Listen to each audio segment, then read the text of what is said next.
noticed some big changes that happened in the early portion of our practice session. Indeed, and I'll tell you what, Terry, first off, glad to be back here, and it's going to be exciting here at the Virtual Auto Club Speedway here this evening. 100 laps, practically a two-stop race through and through, but there's going to be a lot of excitement. There's going to be a lot of stories. As it stands right now, still time until before qualifying ends. However, 3 drivers currently in that playoff scenario, currently not signed up in a session. You have Cole Raz, 5-time winner this season, and Dennis Moore, who came ironically into the playoffs, both first and second, currently not signed up, which means early on, they will find themselves in a critical situation where they'll have to gain up points. The other driver as well, all the way back in 11th in points to start their playoff campaign, Tyler King.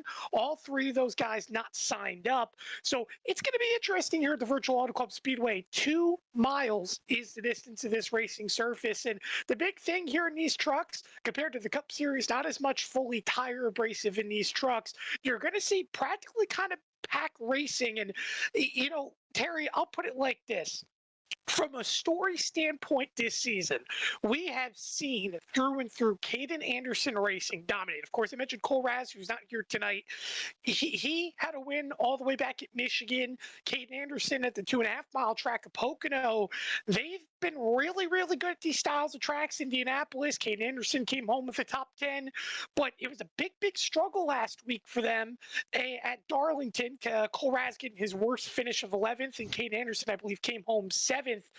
For him here tonight, a lot of speed, a lot of potential to, you know, start the playoffs on the right foot. I guess I have to ask you, what does he have to do, as well as Beaver State Racing, who has had such a good season, getting all 4 of their drivers into the playoffs? They have opportunity here to make good points over guys that are not going to be here tonight. How do you do it? And how do you approach a race like this, knowing that there's a bigger opportunity and a bigger picture? This is going to be a patience game. All these drivers are going to have to be on their toes, knowing that some of their big key pieces are not here, so it will be a must-win situation going a little further into the playoffs here. But with the track temp being as low as it is right now, with the track temp being 65 degrees, partly cloudy, wind speeds 4 miles per hour to the east, it's going to make these trucks drive a little different. They're going to go down in the corner, barrel it at about 180, 190-ish with the draft. They're going to have to stay conscious of what's around them. You'll be 3, 4, 5 wide. There's a lot of room here for error, but qualifying is, you know, quickly about to start here, and we'll start ticking down of what we got going on here this afternoon. But 100 laps around here, Tim, that's 2 stops, potentially 3 if the cautions fall correctly. How do you strategize the race if you're a driver that starts in the back that wants to, you know, flip from track position? Well, I think early on, I think the way you have to approach it, Terry, is first off, just simply avoid trouble. Here again at the Virtual Auto Club Speedway, there's, you know, a big opportunity and threat to get into an accident, which means you have to protect the sides of your trucks to ultimately make sure that you're not getting any damage. Here in these trucks, very aerodynamically independent in terms of speed, and just the littlest amount of right side damage can ultimately, and I mean ultimately, ruin your evening here at the Virtual Auto Club Speedway. But I think the big thing is, in terms of the big picture, you know, yes, again, opportunity. You mentioned drivers not making this race here tonight that are in the playoffs. It's not exactly a relief, but I think it changes the approach a little bit here. I think that means that a lot of drivers, because you mentioned the potential of 2 or 3 stops, depending on where you fall in your fuel window. Really, if you're a guy that's in the back that's in a playoff race, I'm more than opted to gamble throughout this race, to try to make this race a little bit longer, to try to make it purely on 2 stops. But Terry, that's a very strong point of view, because there's times where we tend to see fuel saving come at the 1.5 styles of tracks, especially with late cautions. But here at Auto Club, it's a really, really long surface where you're practically wide open. But with these cool temperatures, you're going to be going a lot faster than usual, which means that while you're almost still nearly wide open, there's going to be a lot of opportunity to really lift in a draft, going into corners and kind of maintaining your pace a little bit. That's actually a really good point, and the fact that you will be wide open for majority of this race, and it will be a pack-style race. We might get spread out if we get a green flag run and we take pit stops. We'll start to spread the field out, but you see Frank Harris here in the number 11 F-150 coming in here on the track to set a qualifying time. So we'll see what the 11 can do here in single car qualifying. You got Caden Anderson. He's going to jump on the track as well. Aaron Cooper, Paul Newton jumps in. A lot of these drivers, playoff drivers. So this is a heightened advantage that you want to be the first on the track because the track temp's not cooling down. It has stayed 85 degrees throughout the duration of the time we've waited. So we take a look here. Some of these other drivers that are on the racing surface at the moment. Tim, Caden Anderson, he's out here, and we'll see what he can do as he's coming around for his, this is lap number 1. And you're looking at Caden Anderson right now here in his qualifying attempt, and you see him all the way to the bottom. One thing I've noticed with that truck here, you see how it's kind of slanted a little bit to the right? These faster trucks here that you're going to see here this evening, you're going to see that little bit of skew. Speed through Anderson on the edge.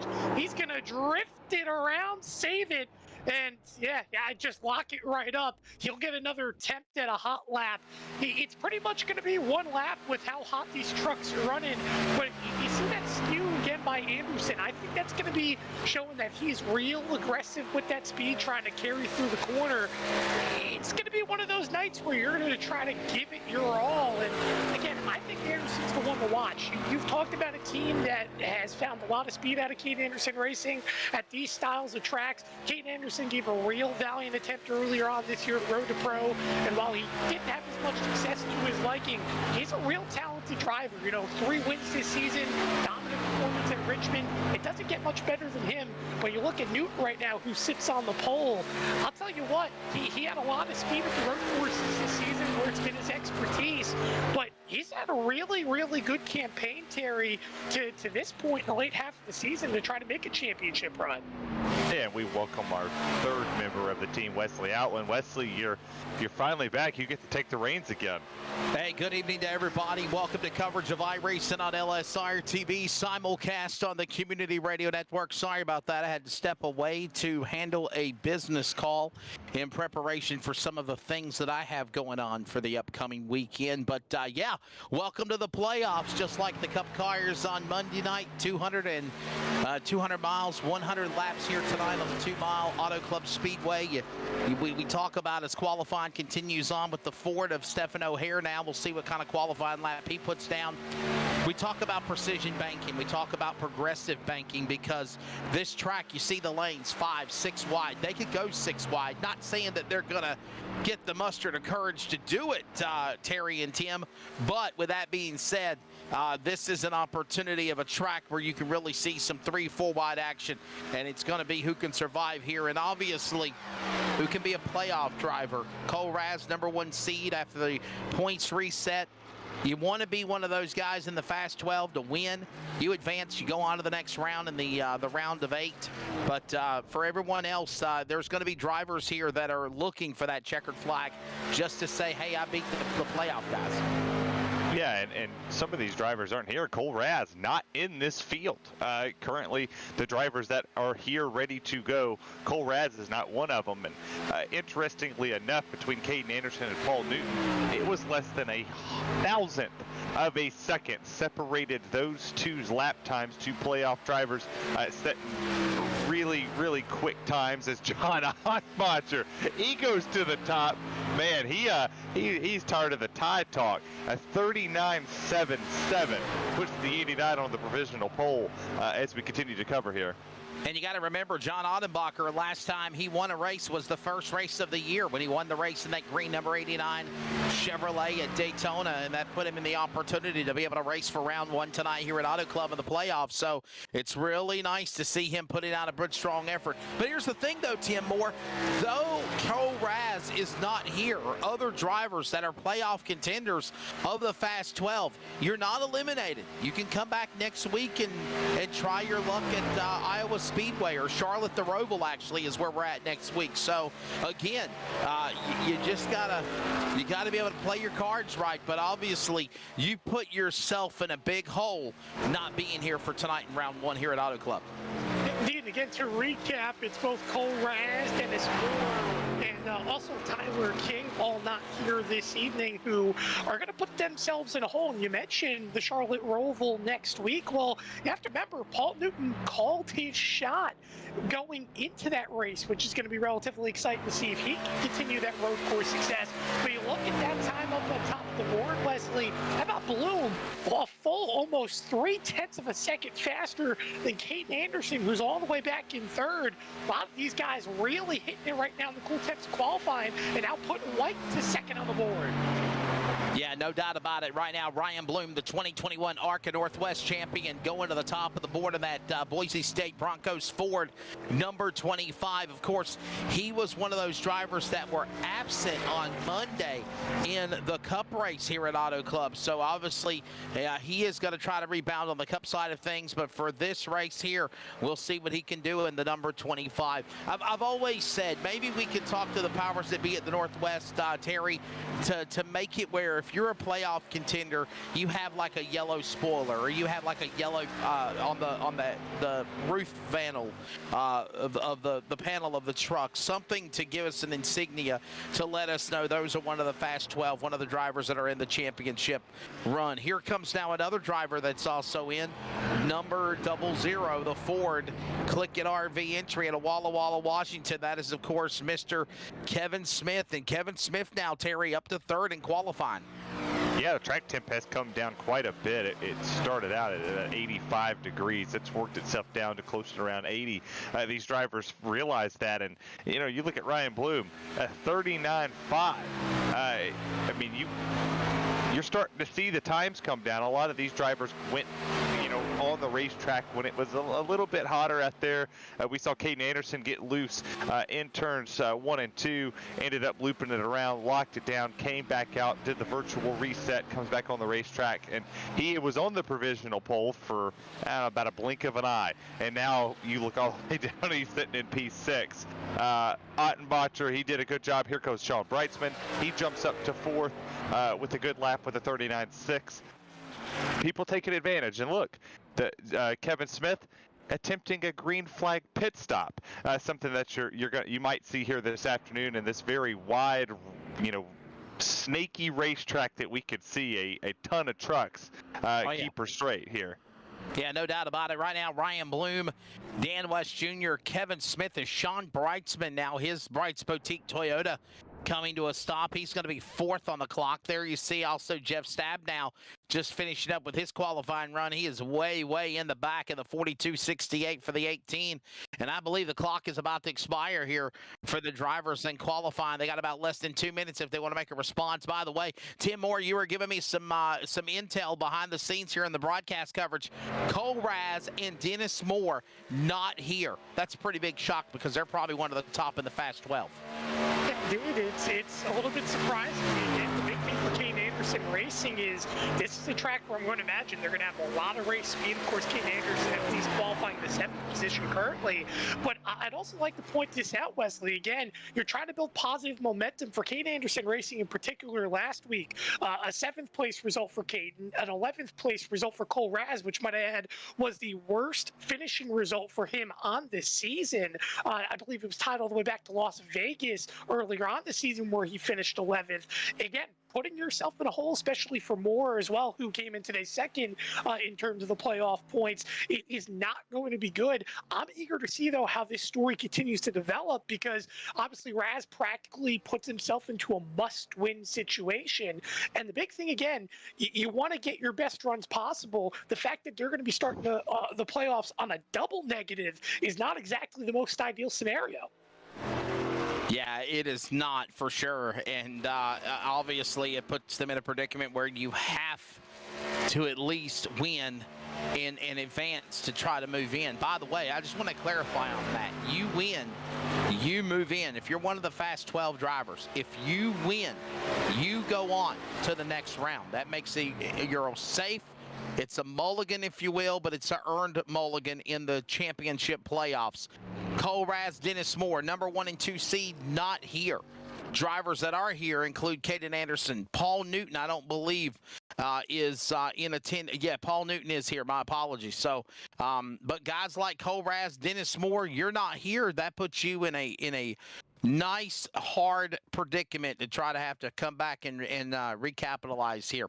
The lineup is set for round 1 of the playoffs at Auto Club. Let's give it to you on the pole. Ryan Bloom, fast time, 39.527 for the 2021 ARCA Northwest champion. On the outside, the two-time defending series champion, coming off of a podium finish also Monday night of the Cup race here at Auto Club for the playoffs. Dan West Jr. from Shelton, Washington. Kevin Smith for the number 3 spot in the 00. Sean Brightsman, the 2020 Cup Series champion of the 46. Chris White, the defending Cup Series champion, will start off in the number 5th position, row number 3, and the 6th to the outside. Daytona winner John Onnebacher, the 89. Caden Anderson will fire off 7th in the 37 to the outside. Paul Newton, the road course ringer king, in the number 27. To round out your top 10, we go to Tyler King, Pills Orange's entry, American Touch-Up Country, number 9 spot, and his teammate in the 41, Stephen O'Hare for the Beaver State Clan. They round out the top 10.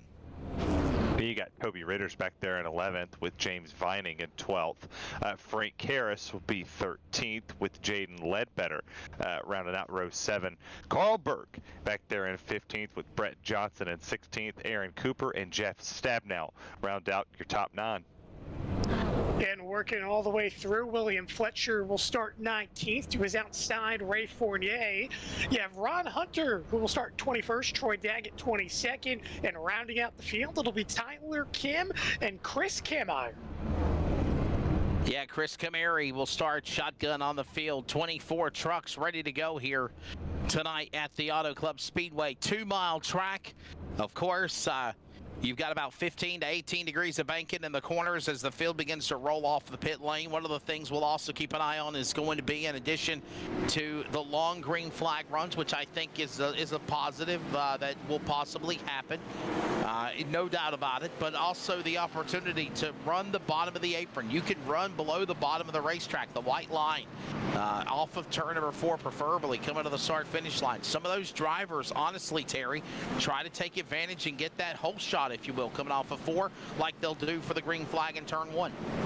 Yeah, you're going to see a lot of people doing it like tandem-style drafting here at the Auto Club Speedway, and I believe that this would be the last time for the Northwest Truck Series that, or one of the last times that we see this version of the Auto Club Speedway be utilized on the iRacing surface and maybe even on the schedule, since it will be the last time next season that the NASCAR Cup Series puts it on the schedule. But they announced today, as a matter of fact, buddy, that the Auto Club Speedway will be a half-mile racetrack in 2024. So they're going to go from the 2-mile track to the half-mile, and I think a lot of people are going to be excited for that. I think there was a lot of wonder if it was going to happen. I know they were talking about it during the pandemic, but it is going to come to fruition. So enjoy it while it lasts. The 2-mile track will become a half-mile facility whenever they come back in 2024.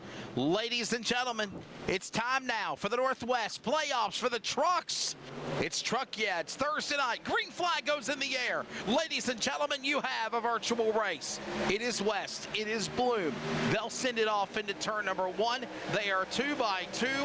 Everyone holds their line. Chris White under attack by Anderson and Onnebacher. Tim Moore as they head their way to you into turn number 1. Battling side by side off turn 2. Smith to the bottom. The tires still cold as they break loose a little bit. Here we go. 2 wide, 3 wide, nearly down the back straightaway. But it's West trying to tiptoe his way into turn 3, Terry Radford. yeah, you got the top 3 drivers sitting in the playoffs. Now make that top 5 drivers sit in the playoffs. West came in at the 12th seed, and Brightsman, Bloom all came in tied for 6th. So these drivers come rocket their way into turn number 1 again, down the front straightaway. It's single file, all except for P4. It's side by side.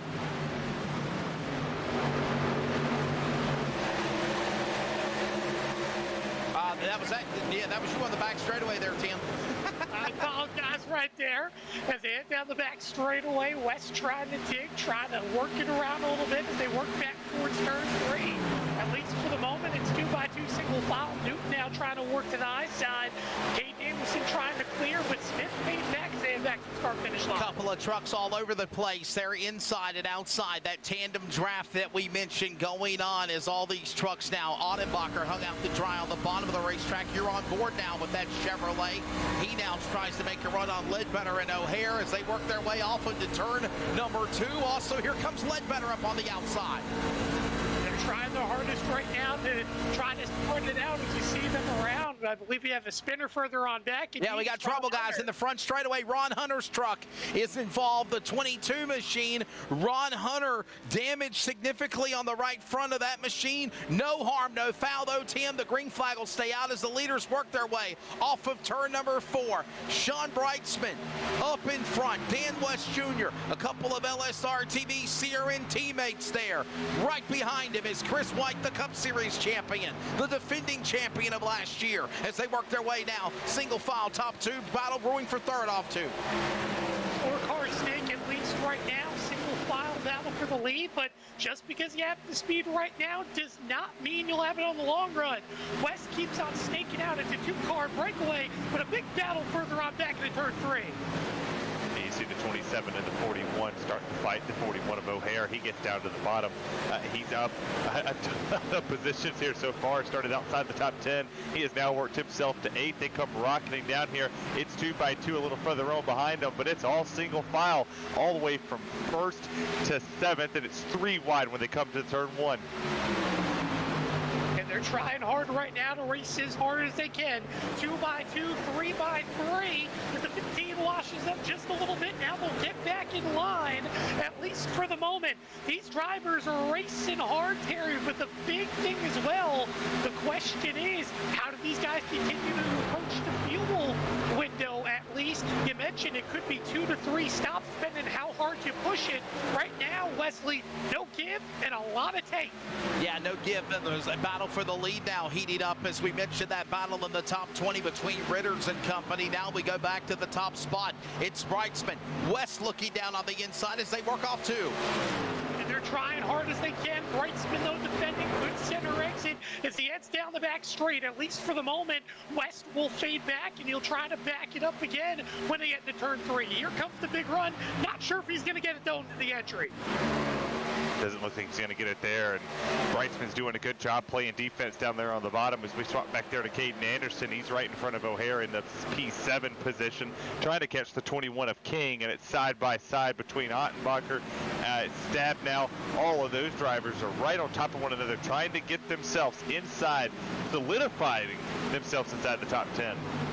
And for the moment right now, at least the way it looks, you have it spread out all the way from 1st through 4th, and then Smith and beyond all the way back. At least Anderson for the moment out of the Hornets' nest, but as they work themselves back towards turn 3, at least for the most part, they're giving themselves some room. But Ottenbacher, he's made it back a little bit, but here he goes, aggressive in the middle lane, trying to attack Caden Anderson off turn 4. A lot of give and take now, becoming a lot more take than give. Ottenbacher, Daytona winner, hung down on the bottom. This is a battle for 7th, 8th, and 9th. It's Anderson of the dogfight up on the outside. His wingman's going to be Jeff Stab now. He doesn't know whether to go inside or outside for Ottenbacher as they work their way on lap 7 to turn number 1. Stab now going all the way to the 3rd line as they fan out 2 to 3 abreast as they head off turn 2. Anderson a little bit loose, fades down the track, and here we go. 3 wide down the back straightaway. Here comes Stab now with a big run, but now it'll be the 41 trying to sneak in. They continue to be aggressive. O'Hare back to 10th as they head through 3 and 4, at least for the moment. They'll become single file, but quickly 2x2 again. Before, he might not be in the playoffs, but he's still battling around playoff drivers. Just the one thing about the sport that makes it interesting, non-playoff drivers, playoff drivers battle side by side. Jeff Stab now sits currently 15th in the points, but that's not stopping him. That puts him up to P8, and you still have a side-by-side battle between Newton and O'Hare. And they're trying their best right now to try to get it all settled down as they work again back towards turn 3, Wesley. But here we go again. O'Hare trying to look to the inside, as well as Newton fading back to the 11th spot. You'll at least go to the bottom as the 53 of Burke. Now, for the moment, Vlad the 11th spot. A lot of slicing and dicing, but I still see a good mix of give and take up in front. A lot of give and take now as Johnson tries to hook up under behind the back of the 53 of the legend Carl Burke. Well, that happens. He'll power his way. Anderson will around to try to get the stab down. Now Kevin Smith O'Hare now in this battle. He's now after Anderson for that spot. That goes on off turn 2. And they're trying to do what they can. Burke a little bit tight up the racetrack, and you see it 2 by 2 up through the spot. But here we go again. O'Hare trying to peek to the inside. Anderson shuts the door and trying to again get it off the turns 3 and 4. I'll tell you what, they're doing a good job racing aggressive, fanning it out. But here comes the 41 again. A big run coming to the start-finish line. There's a massive run right here for the 41 behind the 37. He gives the shot there. Now we have the battle for the lead. Ryan Bloom's going to the bottom, and that Broncos machine, he's going to try to get Dan West Jr. down there. Tucked him up to the outside. They're going to be side by side down the back. And for Dan West Jr., as he tries to protect the lead right now, Wesley, he came into this playoffs the last driver in terms of making the playoffs. He's given it a valiant effort right now as Bloom a little bit loose up the racetrack. That should allow West to clear, but it doesn't look like he's going to quite have the draft help, but he'll lead the lap that time by. The two-time and defending series champion of the Northwest Truck Series now powers to P1. He's the one that everybody's after. Northwest ARCA champion Ryan Bloom of 2021 now trying to hold off the 2020 Cup champion. A list of champions battling for the podium off 2. Trying to do what they can to try to get back to West, but for the moment it's 4, make it 5 cars all in the mix as you see King all the way up in the 5th spot to make it about a 5-truck breakaway. Again, they work through turns 3, but Terry, there's still a good little bit of gap between the top 3. And you start to see the top 3 fade themselves away from that 00 or the 21 machine. Yeah, I was right. The 00 machine, the 21 at the bottom at 00 is a little bit further back, but you start to see these trucks slide the rears just a little bit more. They're starting to push up in the center of the corners. You see the battle here for that P4 position, the 00 and the 21 having a whale of a fight on the back straightaway. Yeah, but I don't know if you want to do that because the more they battle side by side, the more they start to lose touch of the front 3. But at least for the moment, going to the inside is King, who should clear. Oh, maybe not so quite. He'll come up in front of the 00 at Smith, and at least for the moment, they'll fade about a 1.5 seconds back as it looks like they're battling more off of turn 4 here as the 36 is slicing and dicing. All of that slicing and dicing going on with now trucks deciding to go to the outside lane. The outside lane picks up now with speed as here goes now Chris White. We're watching him battle Ledbetter. That's working on with Vining on the bottom out for turn number 2. Ledbetter trying to do what he can, has a good little bit of long run speed as he'll get a run up against the wall down the back straightaway and should clear that Sunoco Chevrolet heading to turn 3. That'll at least move him up to the 13th spot, but here we go again. Battle for position, the 41 of O'Hare. He'll defend Caden Anderson off turn 4. Caden Anderson still trying to fight as Paul Newton goes to the outside. That's going to allow Johnson to come up on the outside as well. It's a 3-way fight up top, 1 car down at the bottom. The train keeps rolling on that outside lane, and as you see here, there's 4 different lanes being utilized in 1 corner, Tim.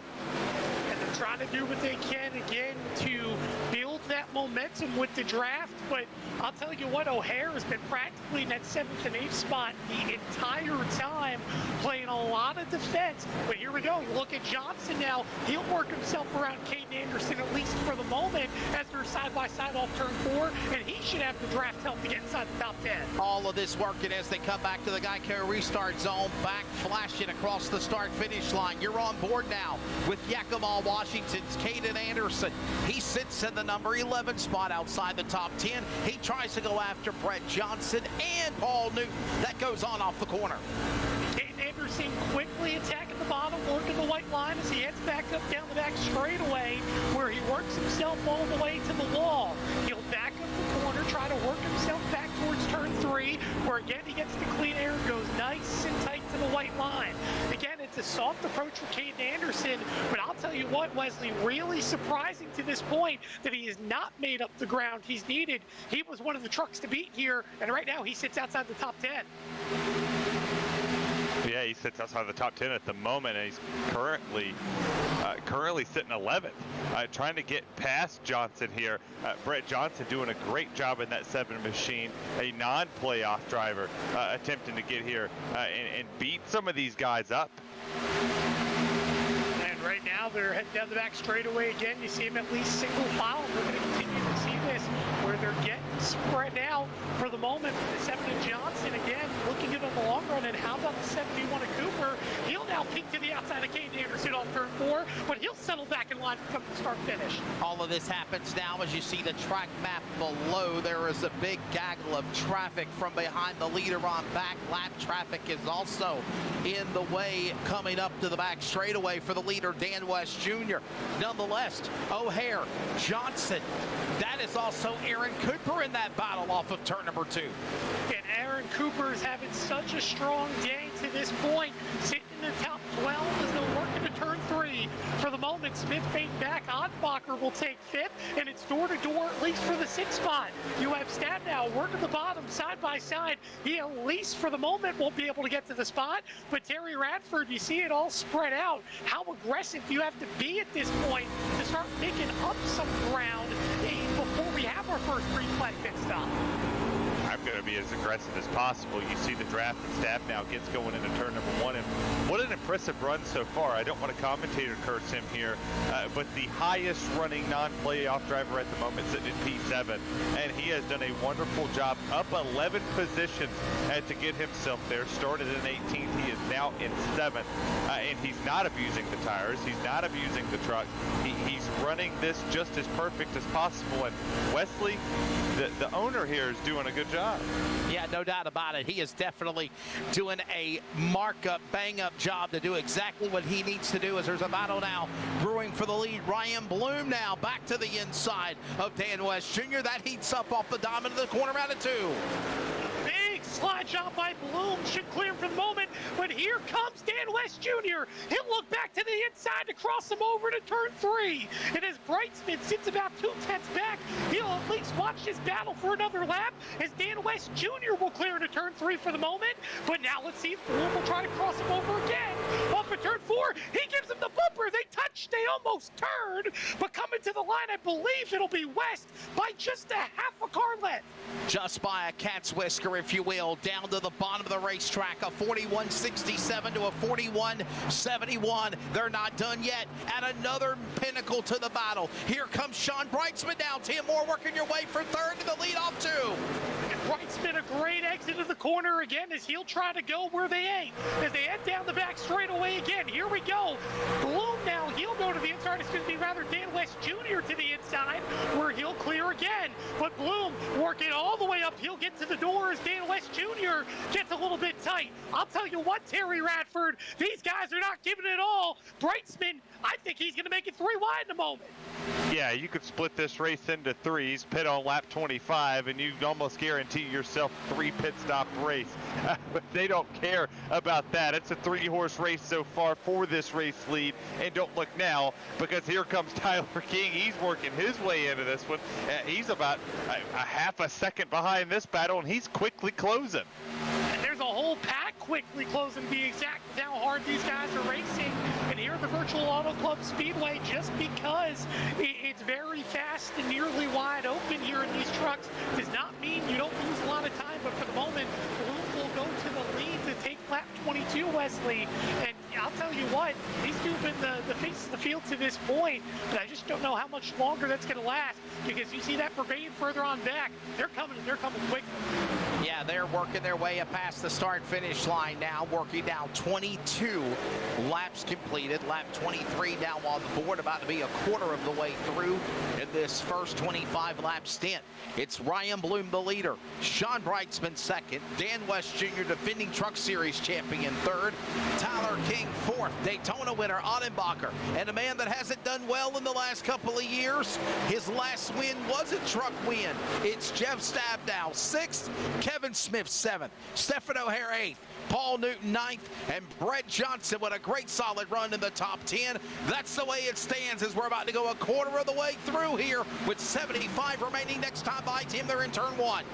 And they're side by side, currently spread out again, but for the moment at least, it'll be a defense by Ottenbacher, but Stabnow a good exit as he's about a car length away, making now less as they're nose to tail, heading down the back straight. Harry Radford, Stabnow looks good. Let's see if he tries to peek to the inside. No, it looks like he's going to stay near the wall to try to get the exit run. The fall off for Stabnow. He's one of the fastest drivers on this racetrack at the moment. He's actually the second fastest driver on the racing surface at the moment, right behind our race leader Ryan Bloom. And when they came across the line there, he flips to the third fastest driver. So Jeff Stabnow doing an amazing job here as he goes to work himself into the top 5 to catch up to Ottenbacher. There's a battle for P2 as Dan West Jr. he gets around Sean Breitzman again. Dan West Jr. again getting defensive early on, and how can you blame him? He started this playoff briefly in a hole. Of course, the difference from 1st to 12th was a 5 points, but to get yourself track position here is critical, and Dan West Jr. is giving a good attempt as you have a truck further on back, at least in the wall. They remain single file, but here's the big brigade that's slowly catching the leaders, Wesley. All of this happening now as the leaders cross the start-finish lines. Storm back off into turn number 1. Ottenbacher now in the top 5. He's got a 3-truck battle to deal with Smith, Ottenbacher, Johnson, Stabnow. It sounds like a law firm. They're working their way to the back straightaway, and also lap trucks are in the way into turn number 3. Mistake to get away and around the lap trucks as they work towards turn 3, and O'Hare trying to at least get to the door of Smith, who has faded quickly from the start of this race back to the 7th position. But at least for the moment, they'll go back single file through the first 3 in the pack, and it seems like Terry Radford, they're aggressive enough to go 2 by 2, but this inside lane is quickly fading out. And as I say that, Smith is going to go door to door for 5th as he's to the inside of Ottenbacher. Yeah, the inside lane has quickly become as irrelevant as Billy Ray Cyrus in the early 2000s. Every single driver wants to go to the outside to keep the momentum going. The draft is working out there as they go down to the back straightaway into turn number 3. Stabnow goes back to 6th. Ottenbacher stays at the 5th. Smith goes back to 7th. O'Hare's trying to work his way up to the 7th place position as the others battle for 2nd again. Breitzman, West Jr. We don't know who wants what position. They're playing heads and tails here. Yeah, they're playing heads and tails right now for sure, but at least King will get himself to the 3rd position over Dan West Jr., who has now faded all the way back to the 4th position. And I'll tell you what, he is quickly looking for that first green flag pit stop. You can tell he has used those Goodyear Eagles all the way up. But as they work back towards 3, 2 by 2, you have Smith continuing to try to work to the inside. But at least for the moment, Stabnow sits in the 5th spot. But here we go, 3 wide. How about O'Hare? He's going to battle for 6 down the front straightaway. He will try to go for that spot down on the inside of Smith. Also Ottenbacher. Stabnow tries to scamper away, get something started on the outside lane. About to put 30 laps on the board. 70 remaining here in round 1 of the playoffs at the Auto Club Speedway. Under the lights with Ryan Bloom now the leader. O'Hare, Ottenbacher back straightaway. They go at it again. They continue door to door, and the draft, at least for the moment, is going to help the high side for Ottenbacher as they work back towards turn 3. But you look at King again trying to get defensive on Dan West Jr. for the 3rd spot as they continue 2 by 2 further on back. But the big thing is, well, Terry Radford again, I know we keep on talking about strategy, but we're starting to get in the window now where you're going to want to start seeing green flag pit stops. The question is, do you come down, try to short pit, get the better tires to get track position, or are you staying out as long as you can to try to get that tire advantage, hoping again that you can cut down a few stops? Well, I've got my thinking pen in my hand. I'm cutting this. I'm trying to cut this. I'm going to lap 40, lap 45-ish if there is not a caution. But if I'm a driver, maybe I would say Stab now, a non-playoff driver. If I'm one of those guys, I don't care. I'm pitting whenever. I'm short pitting this, and then I'm praying for the caution to come out a little later to put us back on even playing field. With racing like this, Wesley Outland, you're going to get a caution eventually. All of this going on here as the field works their way back across start-finish line. 31 laps now on the board. This is Caden Anderson, truck number 37. Pretty good solid run as he fights that truck up the hill, working off the exit of turn number 2. Now reels in on the draft. Paul Newton to that 27, trying to get after Smith. All of this working on with O'Hare and his miss as they get ready to come to the line. We're also coming up on the top of the hour. We'll pause for 10 seconds of radio identification. This is the playoffs of the Northwest Racing Series trucks. iRacing on LSRTV and on the Community Radio Network. And by the way, speaking of iRacing, congratulations to a driver that is an iRacing extraordinaire and has had it on his truck and car for many, many decades. Mr. Ty Majeski winning his first career NASCAR Camping World truck race tonight at Bristol Motor Speedway. And not only that, punches himself into the championship 4 at Phoenix in November. We're back in a moment. Community Radio Network, WCRN 87.9 FM, Clayton, Garner, Raleigh, North Carolina, USA. We are CRN.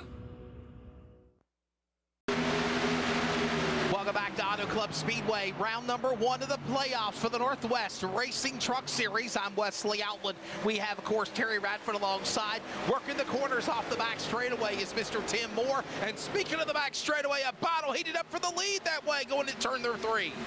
They're trying their hardest to, again, slice and dice as Dan West Jr. at least trying to work to the back of Brightsman.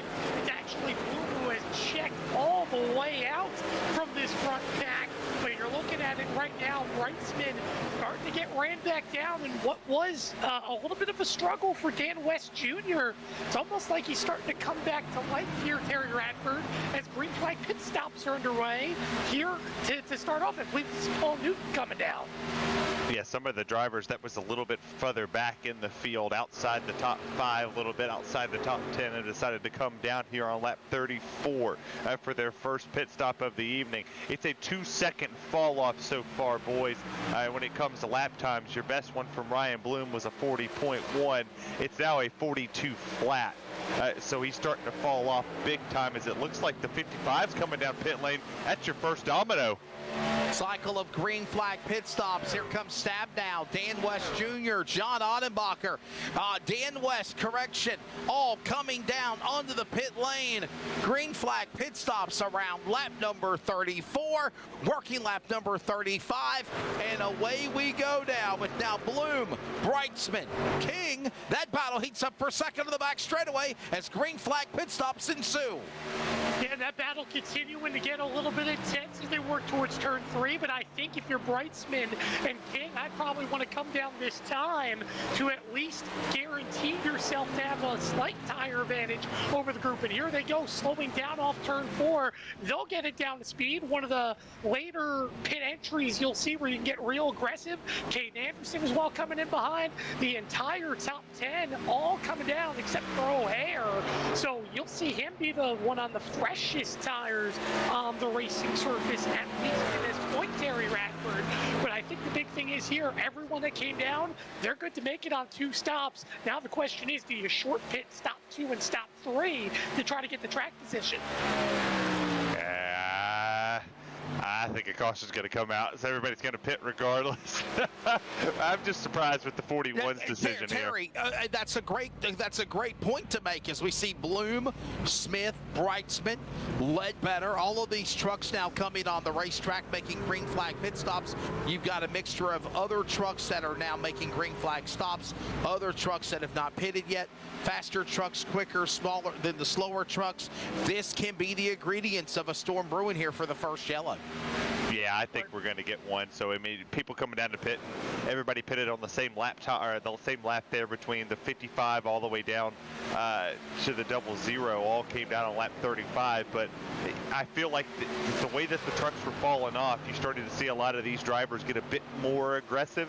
And I feel like with fresh tires, they're going to get even more aggressive than what they were coming out on that initial start. The track's got some grip into it. It's got some heat. We're going to see a yellow flag. So I would imagine that at some point in time, it's going to throw this strategy a loop, and you're going to see drivers that, you know, like the 41 that stayed out there that extra lap, potentially jump up there as he's now sitting fourth. He's just dropping down the board. And I'll tell you what, as they work their way to the back straightaway, all of this now resets, and somewhere amongst all of this chaos and mayhem of lead lap trucks, lap down trucks, trucks that have been pitted more, as we see Ryan Bloom now in fifth. Dan West Jr. has cycled back around onto the pit lane, leading. He exits back on the track, and now he is back to the lead in truck number 55. Tim Moore, he's in front of you, just free, fallen from everyone else. They are to that leader. His truck is strong right now, probably the strongest run of the race so far as we approach halfway. Well, again, in terms of short pitting, Dan West Jr. came down a lap ahead of everyone else behind him. But I want to point out, Caden Anderson came into the pits outside of the top 10. You want to talk about how hard and aggressive he was in the pit entry and the opportunity to make up time? He currently sits in the third position. So again, while this field is spread out, the fresh tires, even if it's a lap, could play a little bit of advantage. But if you're Dan West Jr. right now, Terry Radford, you're going to have to use that clean air to try to make a little bit of a gap while you have it, because it's going to quickly wind down what is about a 2-second gap. It's going to quickly diminish in, I would say, the next 10 laps. Yeah, I mean, one lap is the biggest difference possible. You know, it's a 2-second advantage that you put yourself in, and that's what Dan West Jr. is feeling at the moment. He jumped out exactly 2 seconds. He was virtually even with Ryan Bloom when that caution came out. Now look at Ryan Bloom. He's all the way back to the 5th place position. And you look at the pit stop time, a 15.3, a 15.1. You got to go to a 15.5 for Ryan Bloom. So he lost a ton on pit lane. That's crucial in green flag pit stops. All of this happening now as the leaders work their way to the back straightaway. I'll tell you what, Tim, I didn't mean to cut you off, buddy, but obviously we're watching these drivers, you know, try to get back in setup mode as well. They make these pit stops. They come in on green flag pit stops, which is something no one was respecting, as, boy, Paul Newton going way below the white line in the corner right there, trying to diamond off around Caden Anderson, and also Ryan Bloom as a pick. Couldn't make it work, but another thing is the handling on these trucks. Some trucks are good for the short run. Some are the long run. These are things that are going to transition as we move into halfway of this race at Auto Club. I'll tell you right now, these guys are getting real aggressive. And I do want to give a little bit of credit as well to Paul Newton. We talk about guys coming in early to get that advantage. Paul Newton was the earliest pit of everyone. He came down on lap 33, and he's currently battling hard inside that top 5 as you see him at least trying to mix it around further on up. I mean, we're looking at the 24 right now, Stadnow, who at one point was in the 4th position. He's all the way now back in the 11th position. These guys are going to slowly but steadily catch back up to these guys on older tires. But the big thing right now is, in my opinion, Terry Radford, you see him racing, but don't race too hard, because the harder you race, the more time you're going to only lose to that group in front of you. You got to use these tires to kind of work as a team here, even though it's not as much of a plate track as you think it is. Well, now you see Caden Anderson down there at the bottom of the 25 of Ryan Bloom. It's Chevy versus Ford into turn number 3. The 37 working the bottom. He's not going to get the momentum to the outside around the rim riding like the 25 is, but here comes the 27 of Newton. He's working down to the bottom. It's 2 by 2, and add Stephen O'Hare to this mix as he's right there under a blanket with him. You know, at least right now, Caden Anderson getting defensive, and I think the big thing as well for Caden Anderson, you can tell that truck just doesn't exactly have the pace to his liking.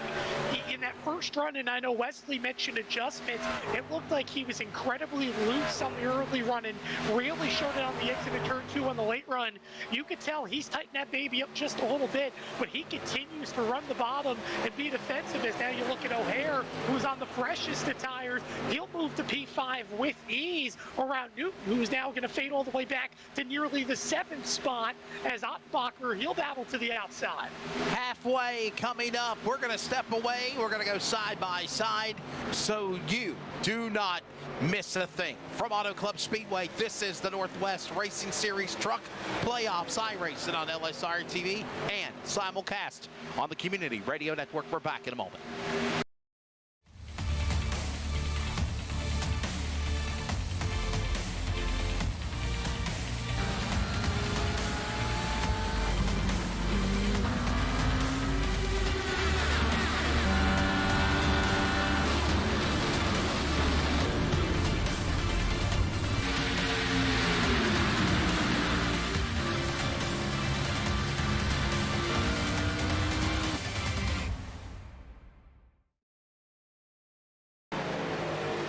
Just about ready to approach halfway here tonight at Auto Club Speedway. Welcome back to coverage of iRacing on LSRTV and on the Community Radio Network for tonight's first round of the Northwest Racing Series Truck Playoffs. I'm Wesley Outland. We have Terry Radford up in the booth alongside for the virtual ride, and calling the action in the corners off of turn number 2 to the back straightaway here at Auto Club Speedway is Mr. Tim Moore. And by the way, Mr. Mason Heimbaugh in production tonight, filling in for the guy handling Race on Texas duties, our regular producer-director, Mr. Charles Wooten. This is a presentation of Rocket Media and Live Sim Racing. Leaders go back into turn number 1, same old song and dance. Second verse, third verse, fourth verse, fifth verse, and so on. Same as the first. After green flag pit stops, that's Dan West Jr., the leader. But here comes a nice battle brewing down in the top 10. Tim Moore in front of you. And the 2x2, this is about for the 9th position, and the battle specifically you're looking at your screen is for the 11th spot, as you have Johnson and Ledbetter going at it. Johnson at least is going to clear. Oh, guys, we got a caution. Told you. Yellow flag is out. Caution just before halfway here at Auto Club Speedway. I believe it's Caden Anderson's truck down below the bottom of the banking. Trouble for truck number 37. Caden Anderson will find the replay, but Caden Anderson with a problem in the Harvest Chevrolet. Yellow flag just before halfway on lap number 47. Terry Radford, we'll see what happened. Oh, no. Look at this, right in front of the pack. Sean Breitzman, Paul Newton, nowhere to go. A couple of top trucks that were some high contenders now. Terry caught up in this accident in the Geico restart zone, and it all started with Anderson going around with contact from Stephen O'Hare. Just a little bit sideways there on the exit of the corner, makes contact and then overcorrects it there. And these trucks are very easily to snap, as you see right here. He's going to work the bottom, and this was kind of a point that we brought up a little bit earlier. Is you continuously dive at the bottom. The bottom's going to bite you eventually because you're going to be carrying too much speed through the center off the exit. He's already sideways there. He's wiggling all the way up the racetrack. He starts washing up on the seam, and then boom, into the 41 he goes, sideways all the way throughout 3 and 4, and then he's just going to jerk it back to the wall and nowhere for Breitzman and for Ottenbacher. That was the closest that he's going to get here this afternoon. Hopefully do another truck hitting him, but for the 27, he was not so lucky. That's 2 teammates, by the way, that makes contact here. Caution out. Do you pit? That's the question. I think the answer is yes. Here comes the entire cavalry in their kaleidoscope of colors, except some trucks in the back coming down to the pit lane. Tim Moore, what do you think they're doing? 4 tires fuel, just at halfway, ready to set this up for the finish. And could this be the money stop, possibly? I wouldn't say this is going to be the money stop because you'll see at least one more, but this is what's going to set you up at least to help for that stop. I think you're going to see 4 fresh Goodyear Eagles without a doubt from everyone coming down and hitting the pit lane. But if there's anyone that needs that quote-unquote money stop more than anyone else, it's Dan West Jr., who again has had a dominant day inside the top 3 all day long. You can tell that truck has a lot of speed, but I'll tell you, he's not looking forward to this caution as you see the battle on the pits. I believe King's going to come out second. West is going to win the battle out. Luke should be third. O'Hare fourth.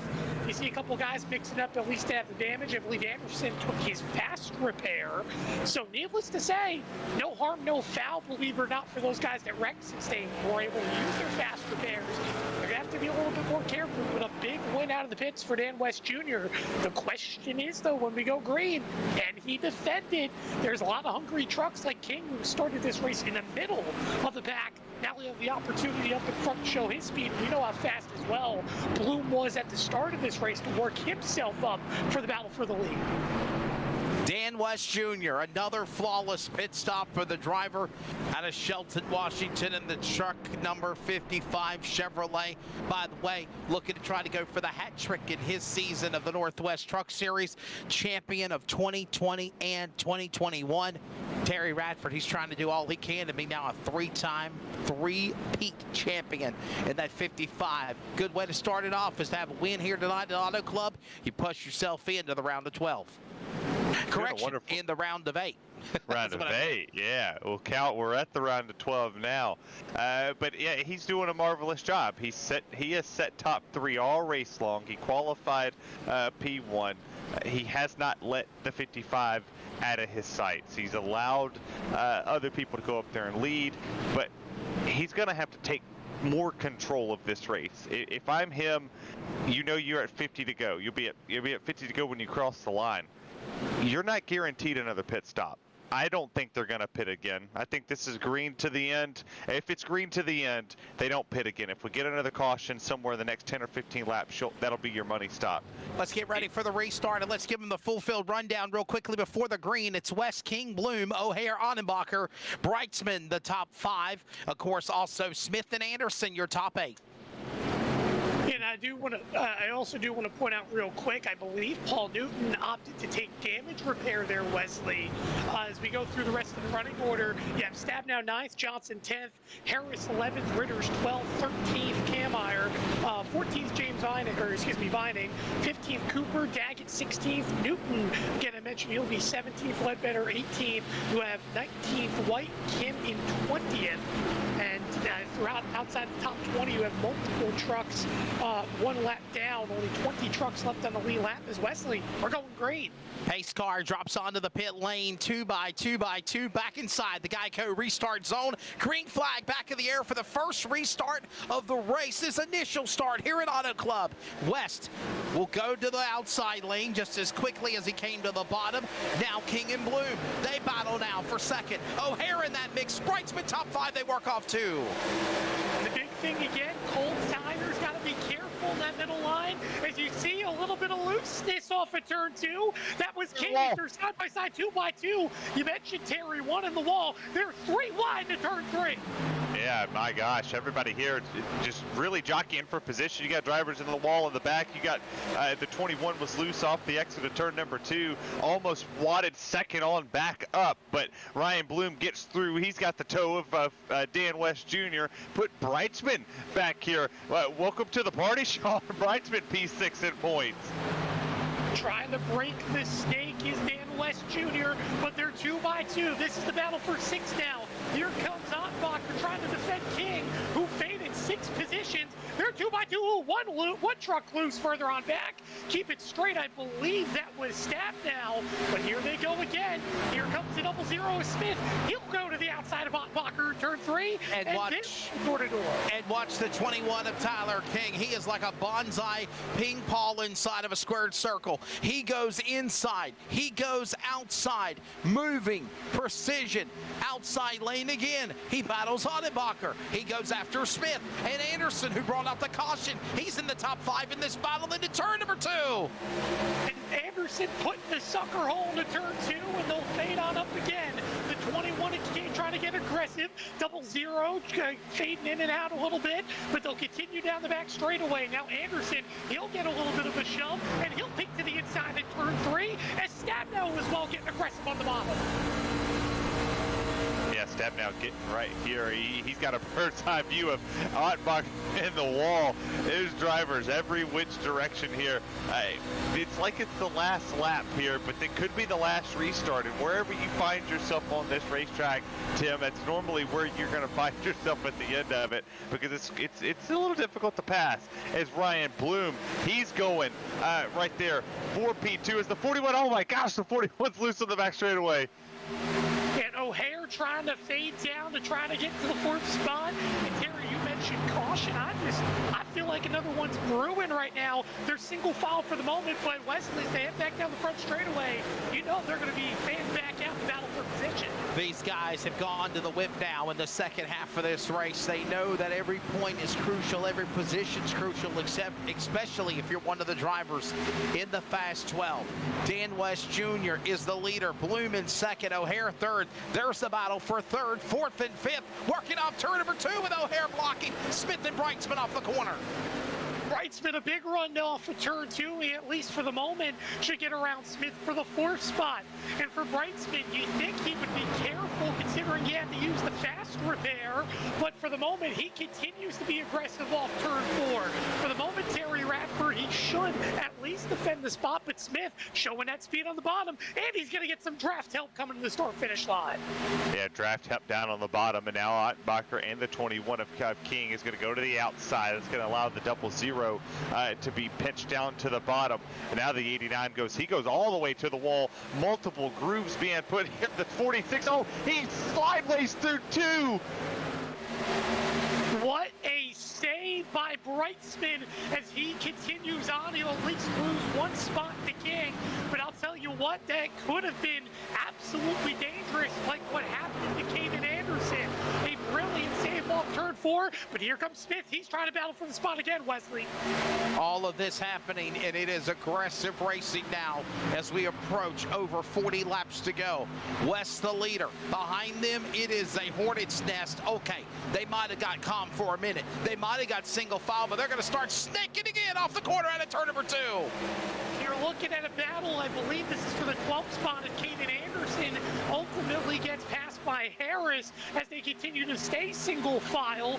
West and Bloom pulling away further up, and I'll tell you what, O'Hare, Smith, King, Brightsman, they continue to battle as here comes King. He'll look to the inside of Smith off turn 4, and at least Smith for the moment gets almost a piece of the wall, and they continue 2x2 down the front straightaway. Terry Radford. They are legit fighting like it is the final lap on here, but we're coming close to 40 laps to go here at Auto Club. And hey, Wesley, this is why I told our producer Cody, there's no reason we'll ever miss one of these shows. Hurt, bruised up, banked up, I don't care. These shows are always entertaining. They're 2x2 going into 3, and the 21's trying to sail it in there into 4. Yeah, man, no doubt about it. Thoughts and condolences to you, my friend. I know you've been having some health problems with some kidney issues the last week or so. And by the way, another driver that would be here, he had his thumb get cut off in a workshop accident. Thoughts and prayers to our good friend BJ Tendrick to get better and have a speedy recovery to join us very, very soon. All of that going on as the battle continues for the lead. West has a hornet's nest behind him. It's Bloom, it's O'Hare, it is Smith, it is King. All of this going at it now. Here comes a punt in the pants by Smith. King is there. Look at now Brightsman. He's going to carry Stab now with him. All of this going on board from the back of the tailgate of Dan West Jr. as he got antsy, fighting that air. You know, I mentioned a couple of times draft. Yes, Tim Moore, they're drafting. Remember what I mentioned about going below the apron? Yes, Tim Moore, they're going below the apron, and it's all fair and love and more back in turn 1 on the 40 to go. But there's about to be a battle for the lead as they're 2x2 for second. Here comes O'Hare on the high side. He should get a big run off turn 2. You see them slicing the dice and almost King turning Smith, but for the moment, Dan West Jr., he's moving left, he's moving right, he's trying to protect every lane. Here comes the 41 to the outside for the lead. Nearly 3 wide to turn 3, Terry Ratt. And not even too long ago, the 41 stayed out an extra 2-3 laps under the green flag condition before he came down to make a pit stop. Now he's going to dive it down to the bottom. That was a bold move by the 41. The 55 didn't know it was coming. They're side by side into one. O'Hare for the moment has the nose as he tries to slide job it in. Will he clear? I just don't know. Dan West Jr., he'll at least get cleared for the moment, but it's shades of what we saw the first green flag run. Remember Bloom and West, they kept trading the lead, yet O'Hare sitting back. Well, here we go, roles reverse. You have Bloom in third, and Dan West Jr. sitting in second, trying to get back to the lead. O'Hare behind that, and behind that, here comes King. Here comes now Smith. Here comes Stab now to the bottom. He got a help there from Brightsman. Audenbacher, that's Team LSRTV down on the bottom of the racetrack, and they're trying to make some quick moves on King, Smith, and Bloom, where they work their way back to turn 2. They're trying to do what they can. 2-3 wide. Here comes Smith to the third lane as he'll try to work around the 25, and they'll settle back in line. Terry, I'll tell you what, again, you're seeing this 2-3 wide racing, but you gotta wonder, all it takes is one truck to cause calamity. I just don't feel like it's coming at this point. The patience are running thin on this racetrack from some of these drivers. You see the 0-0 of Smith. He had to check up there, roll out of the throttle. He didn't want to wreck the 25 of Bloom. They've been very fast together. But the 21, this is the surprising factor to me, is that the 21 has worked his way back up here to this area. And, well, hey, by the way, Jeff Stabnow, he's back to the top 4 after falling all the way back to 17th. And he has a good middle run pace car. Stabnow trying to clear Smith, but he's going to have to sit on the inside line. You have King trying to work himself 3 wide as he sits behind Smith going into turn 3, Wesley, but I just don't know right now. At some point, there's not going to be much giving. You're seeing it, but again, I just feel like these guys are all over each other, and it's bound to create an incident. I think you just said the word best. Where respect is given, respect is earned, whether it's in real racing or virtual, like here tonight for the Northwest. These drivers travel with each other on the virtual sim week in, week out for Cup and Truck. They respect one another, but when will that patience wear thin? It's now Stabnow looking for King for that spot on the back straightaway, and he pulled up in front of him, through the block. King on the outside, down to the inside. Stabnow quickly, evasively goes to the top shelf as he goes after now Kevin Smith. All of this working on as they now take advantage of all of those precision banking options racetrack. Smith now loose. He had to get on the binders to not lose control of that truck. Brightsman behind him. Audenbacher gives the assist to Stabnow, and away we go with 35 to go into turn number 1. And it's not just that spot you look up, because it's about a 3-car race, still up for the lead, but Stabnow, he'll try to defend Smith with the slide job, gets a little bit tight. Stabnow's going to defend, and Smith is going to lose a lot of spots. Terry Radford, he'll fall all the way back to 8th behind Brightsman. Yeah, but the battle for the lead, that heats back up because now you got O'Hare. He holds it. Dan West Jr., he wants it. Ryan Bloom, he wants the lead too. He's going to push the 55 up here on the front straightaway, and they're going to snake up through here. 41 goes low, 41 goes high, 55 stays low. It's side by side into one. Dan West Jr., he wants the lead. He's going to get it. He's clear on 2. And Dan West Jr., an aggressive send into turn 1. He's a little bit loose off turn 2. Here comes O'Hare. He'll go to the inside. Battle for the lead down the back straight. I just don't know again. They continue to flip-flop, and Bloom looks further on back. Bloom now peaks high. They're 2x2 through 3. West on his edge. West dirt tracks it off the corner. He's sideways. O'Hare almost slaps the safer wall barrier. He just slithered his way to avoid contact. And while that goes on, O'Hare to the lead. Bloom second, or will it be? No, crossover move. A hell of a show here at Auto Club. They're putting on in the trucks in the playoffs. Round 1 as up the racetrack goes Dan West Jr. again. And about to be another 3-truck battle for the lead. Bloom on the bottom. Another thing to point out, Wesley, we're starting to see green flag pit stops for a lot of guys further on in the back of the field. They're in the window to make it to the end, so why not come down now? But as they work through turn 3, Terry Radford, here we go, 41 door to door. Bloom has the nose, now give it back to O'Hare. Not one bit of give up in the top 3 right here. 41, 25, 55, all in a line. They have their virtual ducks in a row as they go into turn number 1. But Devin O'Hare, where did he come from? Up 9 positions. P10 on the day. P1 right now with almost 32 to go.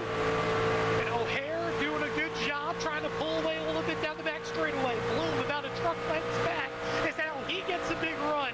He'll try to peek to the inside to turn 3, but he'll sit in line at least for the moment, and you have West all the way up to the wall through 3 and 4. Working their way back out of turn number 4. It is O'Hare, the leader. Behind them, here is that battle between Bloom and Dan West Jr. Tyler King right there in 4th, about 3 truck lengths back, and then about 5 truck lengths back side by side for 5th.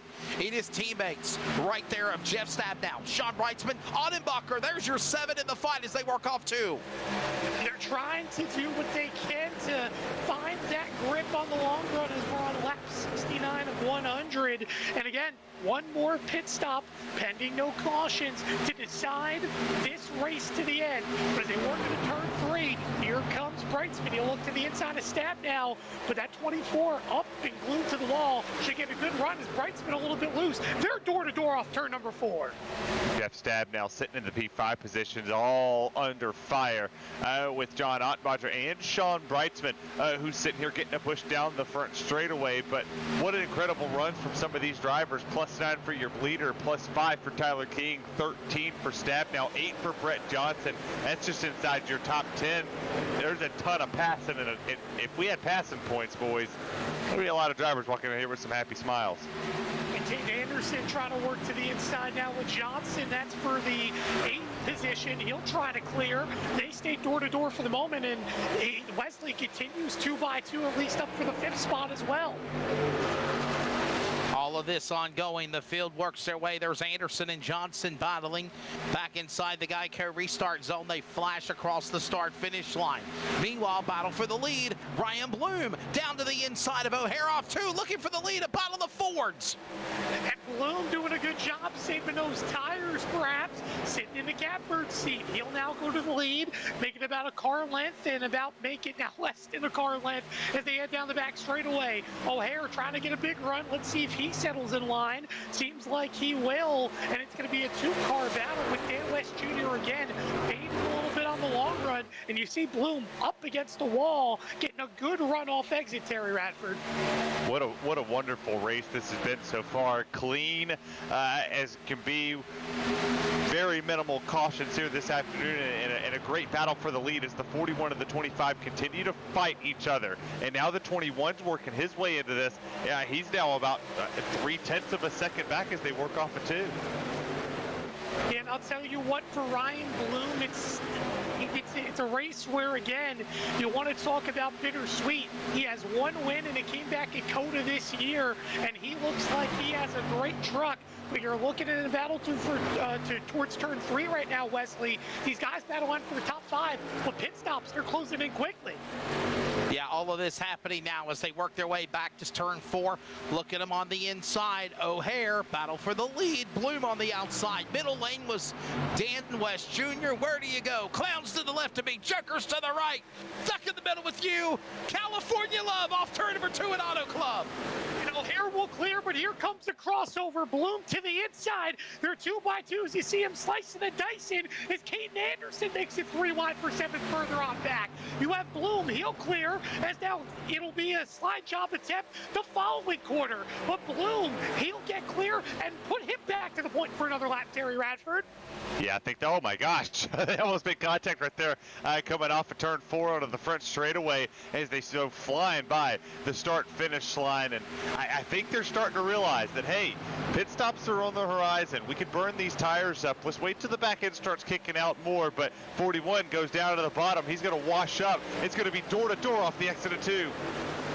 choose in or out? Where do you want to be, and when do you want to come down and pit? It seems like the outside's been the lane to be on the long run, but we've seen this 41 work the inside as they work into turn 3. O'Hare sits in line, but he's got a big run through 3 and 4. All this happening now as they work their way back across turn number 4 to start finish into the dog leg or the tri-oval. It is Ryan Bloom leading 2021 ARCA Northwest champion. Now trying to come to the line and win a playoff race to punch himself into the round of 8. He currently is the driver that was in the number 6 seed, tied with Sean Brightsman and Stephen O'Hare coming into this battle. He's also looking for his 2nd win of the year. All this happening now as we approach 25 to go as the leaders work their way again off the back straightaway. At least for the moment, it tells a story. As we come to 25 laps to go, you start to see the first picture. Here comes Dan West Jr. He'll come down and pit. Stabno as well. Oh, yeah. Real aggressive on entry. I'm wondering if they busted him for speeding. My God. Oh, my. 25 to go. Terry, I'm really thinking he might have triggered the radar here, and maybe the other trucks as well, but I'm really worried about 55. Driver missed the pit entrance.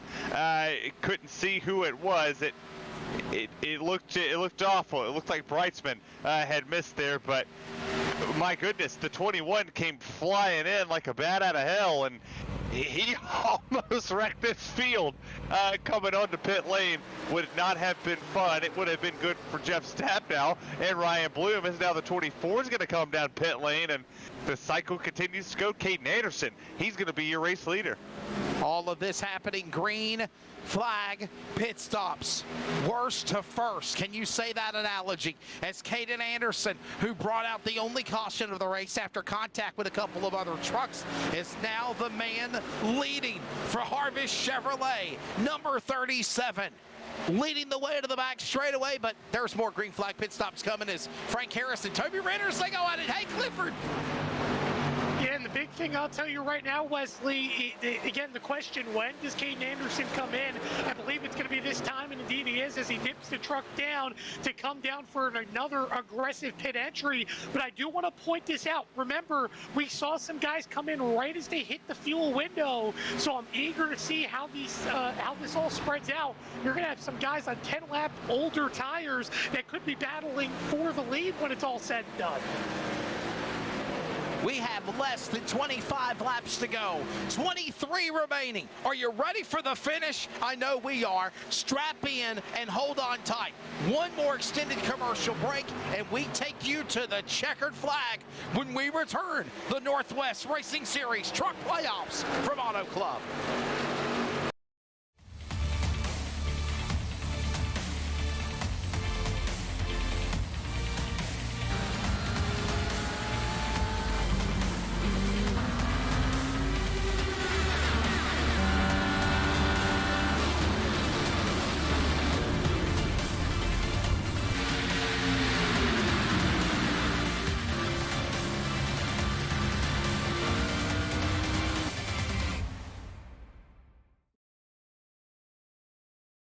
Back live for the Northwest Truck Series here at the Auto Club Speedway. I'm Terry Radford. Wesley Outland taking a step away for a second. Tim Moore is in the corners. We're taking a look here at the 46 of Brightsman, the 21 of King, and the 00 of Smith as they go to battle. And across the start-finish line, it is 22 laps to go here.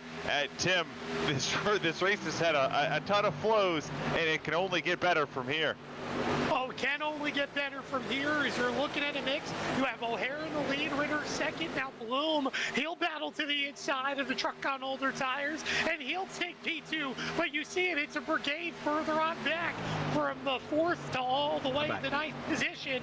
I mean, anything can happen as they head off turn 4, but it'll be Bloom who moves up to 2nd, Wesley, and Ritter's again on that older tires, fading fighting at least a little bit back. But again, here's the hornet's nest where chaos is going to ensue. Gotta wonder when chaos and mayhem are going to come together and a storm is going to brew and cause catastrophe, if you will. Here's O'Hare, the leader. This is Brightsman. He's in fourth. He's got King behind him. Up on the outside lane is Smith. Harris now hung out to dry to the bottom. He doesn't know where to go. This is a conga line of traffic that is really snaking each other as they go into turn number 3. Yeah, fighting in a line here. And the 21 has done a great job so far of rebounding from some of the issues that he's had. Has had a fast truck. As you take a look back here, that's the 333 and the 11. That's Vining and Harris. They're going at it. Stab now right in front of him in 7th. They're starting to catch this three fight of a truck here, but Stephen O'Hare, he's pulled away to a 2.5 second lead, Tim. Yeah, he has it. Vining, I mean, just absolutely working himself through a bunch of trucks on these fresher tires. You can tell he is looking good as he looks to the inside of Stab now for 7. But they continue at least 2 by 2 through the middle portions of this pack. But Wesley, coming to 20 laps to go, and it winding down. It looks like it's going to be a 2-truck race between both O'Hare and Bloom, who have had really good long-run trucks here this evening. Yeah, I don't know if we could be able to show the track map on the bottom right of the monitor for Mason Heimbaugh, if you will, my friend. But there you see the leader is, of course, O'Hare in 41. He is somewhere in amongst all that big gaggle of traffic that is working on the back straightaway. And mind you, there's also lap trucks all in the path of the leaders as well. All this continuing to take place while Toby Ritter's on board now. Give him some love in the broadcast. Solid top 10 in the number 6 position. Just missed an opportunity to run for the championship in the playoffs. But right now, a pretty solid run for him. It's O'Hare. It's Bloom, it's King, it's Smith, it is Brightsman. We are under now 20 laps to go at Auto Club Speedway, and there's the battle now, heating up for 3rd out of turn number 2, Tim Moore. And Brightsman trying to look to the inside off turn 2. He'll fade back in the line and get to the tail of Smith. Again, these guys all having to work, King, Smith, and Brightsman 3, 4, 5 to try to get to Bloom, who I might add a little bit off pace compared to this group. They're about 2 to 3 tenths faster than the 25 through turn 3, and they continue to gain as you see the window getting closer and closer to the 25 off turn 4, Terry Radford. Yeah, they're starting to catch him very quickly, but what is Bloom going to do? Is he going to block? But Kevin Smith, he wants to go to the outside. I don't think he cares too much about working in a line. He takes me back to the Kyle Busch quote with Alex Bowman in the Clash. If you push me, we have a chance to win. You pass me, our chances decrease very, very rapidly. Indeed, they do decrease very rapidly, but these guys trying to keep the momentum. A little bit of pushing down the back straightaway. That's dangerous as King gets a shove from Smith, but they work into turn 3. They'll be single file again to push off turn 4, but I think this time they lost a little bit of time, Wesley. When will friends become foes, teammates become then allies, and then turn on one another? It's all about the win. It's all about the playoffs. It's all about Auto Club, and all this is happening now as we're under 20 laps to go. King now the leader in the number 3 spot. O'Hare is still the leader is what I meant to say. This battle for 3rd continues on. Look at Johnson. What a solid run for him. Also Audenbacher. This is off turn 2. And a lot of guys having trouble too. Dan West Jr., you mentioned, could he be sped? Well, he's all the way back in the 13th spot. You have Caden Anderson and Paul Newton, playoff drivers, 13th through 15th. So again, a lot of guys taking advantage of the opportunities through 3 and 4. But O'Hare right now, he is checking out. At least he has about a second of the gap over Bloom off turn 4, Terry Radford. I'm going to be real with you, Wesley. If I'm King, Smith, or Brightsman, and you catch the back bumper of Bloom, and he even remotely throws a block, he's going into the infield catch fence one way or another. He's not going to finish this race in a straight line. So as those drivers continuously gain on the P2 position there, trying to work their way back up to Stephen O'Hare, who was pulled away to a 2.5 second lead with 15 to go. Coming to 14 here, working through 3 and 4. It's go time right now. Yeah, I agree with you, man. If you're coming off of turn 4 down to the start-finish line, we see Johnson and Ottenbacher, solid top 10s for those drivers. And again, as I mentioned, man, what a run for Ritter. Stabnow outside the top 5 and 6. Good solid run for him as well. All of these drivers, you know, you're watching all this happen now, Tim Moore, and I got to think things are calming down, but it's only going to make things brew up again here. We're just kind of waiting for that last second win to the finish of this race here. Indeed, I'll tell you like this too, Wesley. When you look at this track for O'Hare, while it's a 2-mile track compared to a mile, you know, these bumps and turns here at Auto Club Speedway, very reminiscent of the track he won at earlier in the season at Las Vegas. So, of course, he's looking for win number 2 and to put himself in a round of 8. But Terry Radford looking at this battle for second. Ottenbacher, he's trying to get around Johnson. He needs those points to try to continue what's been a very good campaign. Yeah, battle for P7 happening here. They're a little bit further back from Stabnow here. They've got a pretty 5-second gap. Nothing too crazy to allow them to catch up here. As you take a look up here to Stabnow and Brightsman starting to fight each other for the 5th place position. Stabnow's going to the outside. Brightsman, he's going to slide his way into the 6th place position. And I do believe that it was the 46 who ended up missing pit lane there, but was carrying enough speed that he was able to get back around here and not lose a ton of time. So, by the way, Stabnow's going for 4th, and he's on a mission. He's on a flying lap time. He was the fastest truck on the speedway right next to Ryan Bloom last time by. So all of our drivers here, lead starting to close down to 1.8 seconds. Right now they're working towards turn 3 relatively aggressively. Here comes Cooper as he'll try to defend what is Dan West Jr. on those fresher tires, Wesley, who again I believe got caught speeding in the pits. But if he's able to rebound towards the top 10, I'll tell you what, that's pretty good damage control despite a hefty mistake in the late portions of this race. Go time, 90 laps in, now 10 laps to go here at Auto Club Speedway. The leader, of course, is Stephen O'Hare.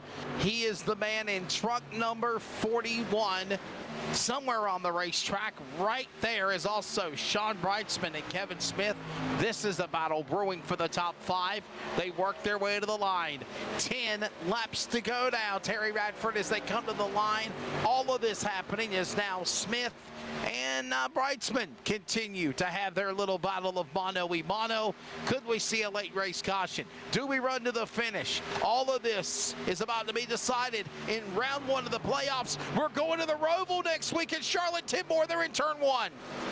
Trying to do what they can to get these spots as Smith trying to get to the door. Brightsman trying to come up and clear to get the run. And I think we're going to start seeing the big thing. A little bit of side drafting, a little bit of aggression in those corners by Brightsman. He's running the perfect lane, Terry Radford, but I think the room is going to quickly start running out as Smith, you could tell, real tight on the exits of these corners.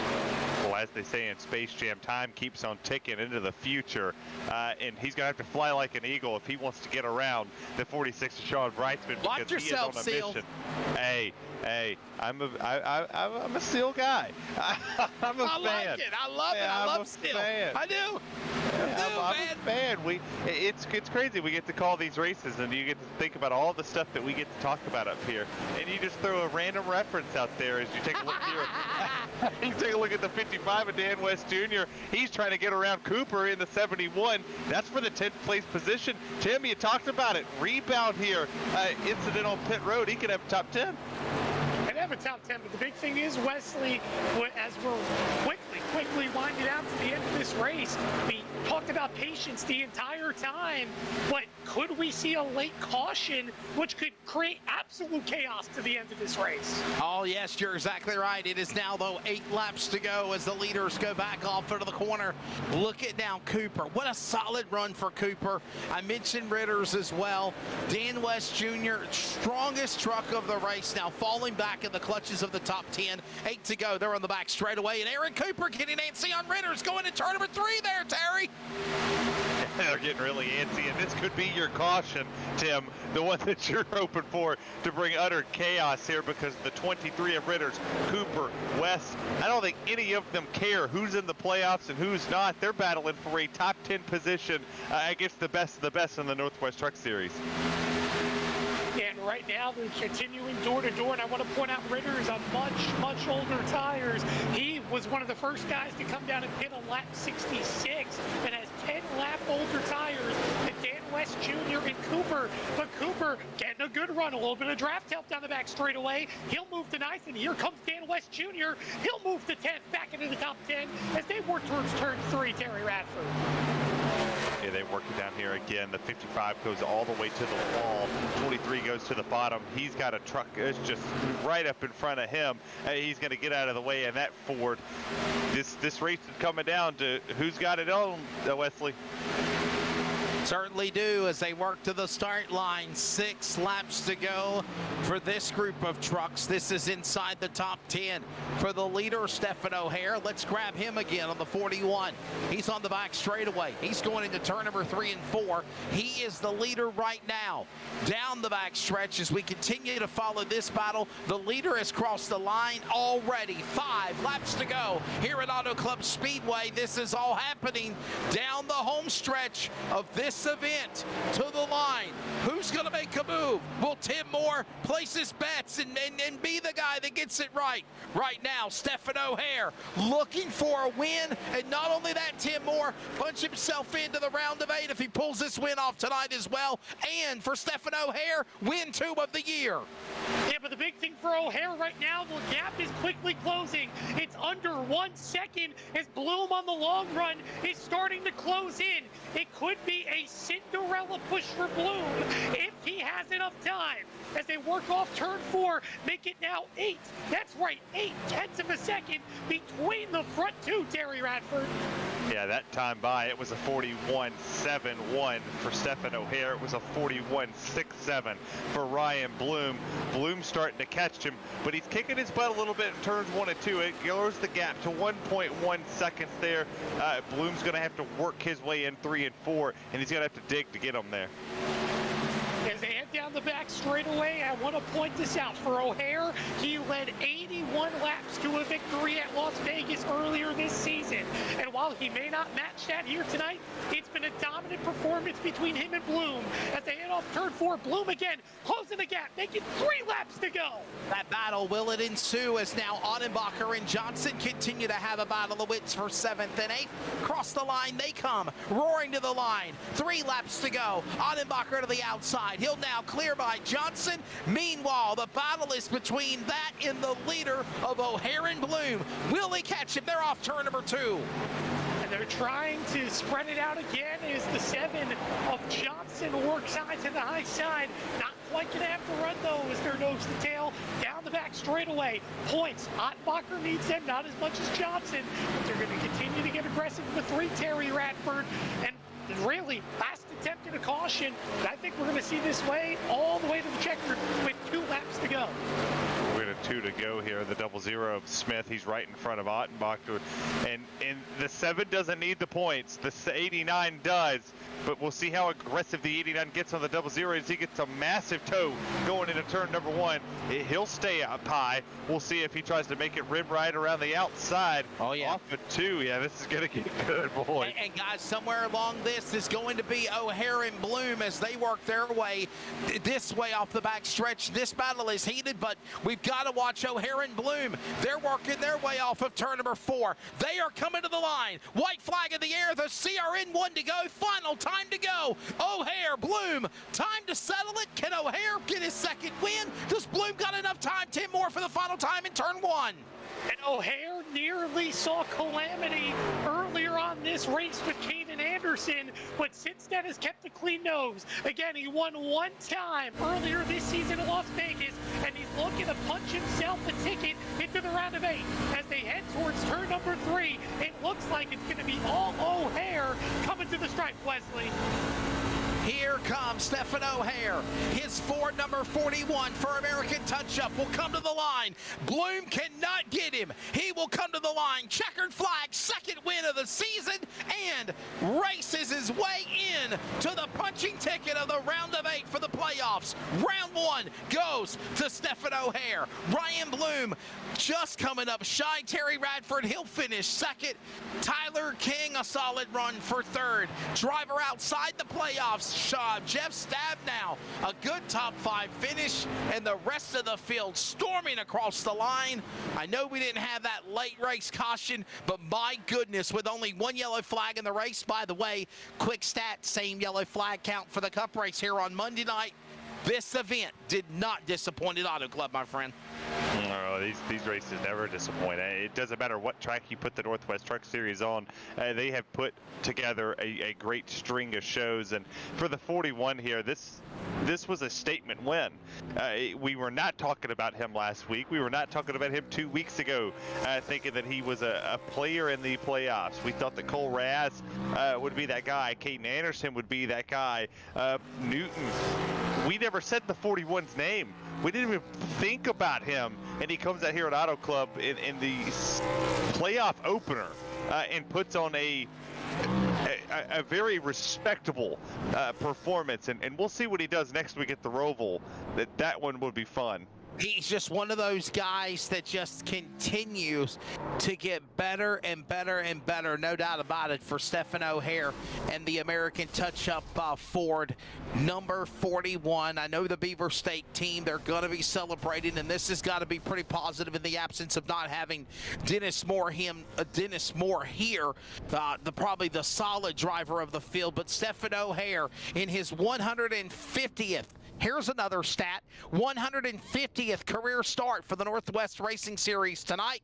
Picks up his 8th career win, 2nd of the season to go along with 41 top 5s and 79 top 10s for the driver of a number 41. Stephen O'Hare, Tim Moore picking up the win here tonight at Auto Club Speedway, my friend.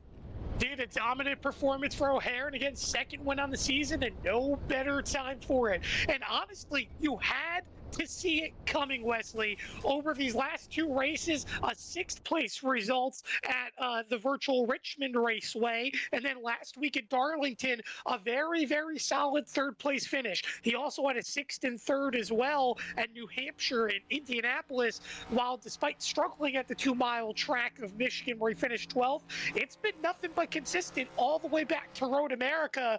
And I know Terry mentioned you didn't exactly see it coming, but for O'Hare, it seemed like this one was building up for a while, and while Ryan Bloom wanted to take a shot at it, either way, for the 41 to come home victorious, you got to really feel good if you're Beaver State Racing, because without Moore's presence here tonight, to still walk home with one of your drivers victorious and into the next round, you couldn't ask for much more, despite what was essentially a rough start on paper.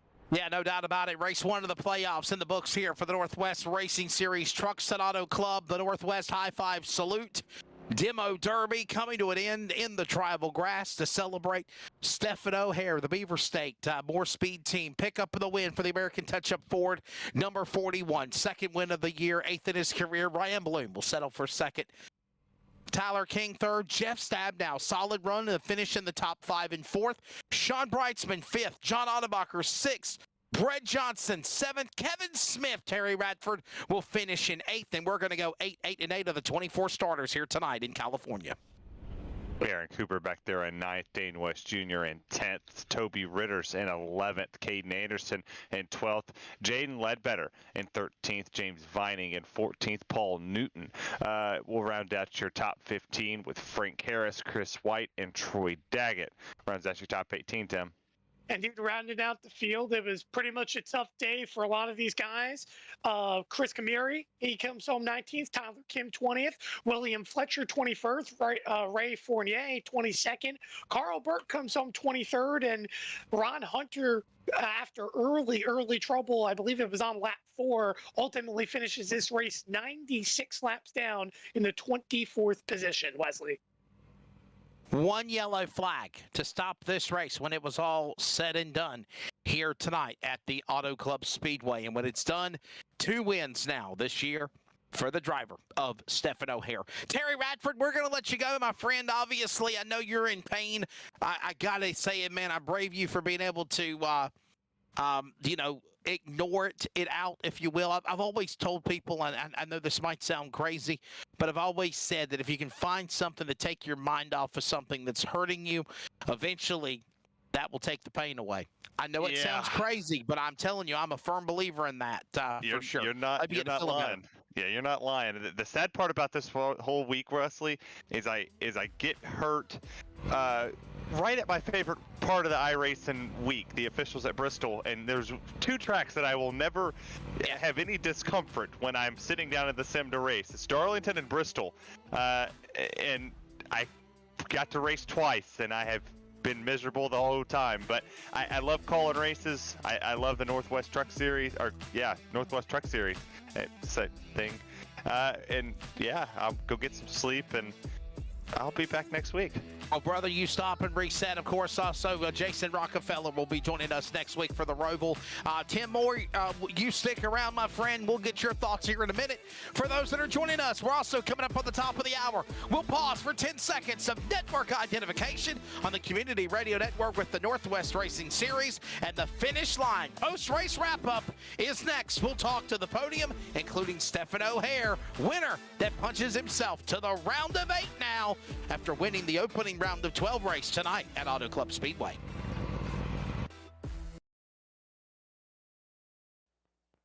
Community Radio Network, WCRN 87.9 FM, Clayton, Garner, Raleigh, North Carolina, USA. We are CRN.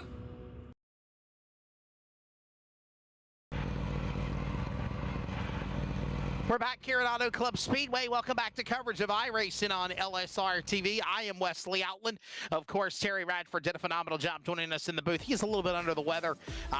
Big kudos to him sticking it out to the end with Stephen O'Hare getting the win. We'll talk to him in just a couple of moments. Of course, also the rest of the drivers on the podium. And Tim Moore is alongside. Phenomenal job by also Mason Hombaugh inside the production studio. We're going to go down to the finish line post-race wrap-up and grabbing first, third place. We'll talk to him, the driver, of course, of a good solid run, might I add, for the Beaver State Moore Speed Racing team.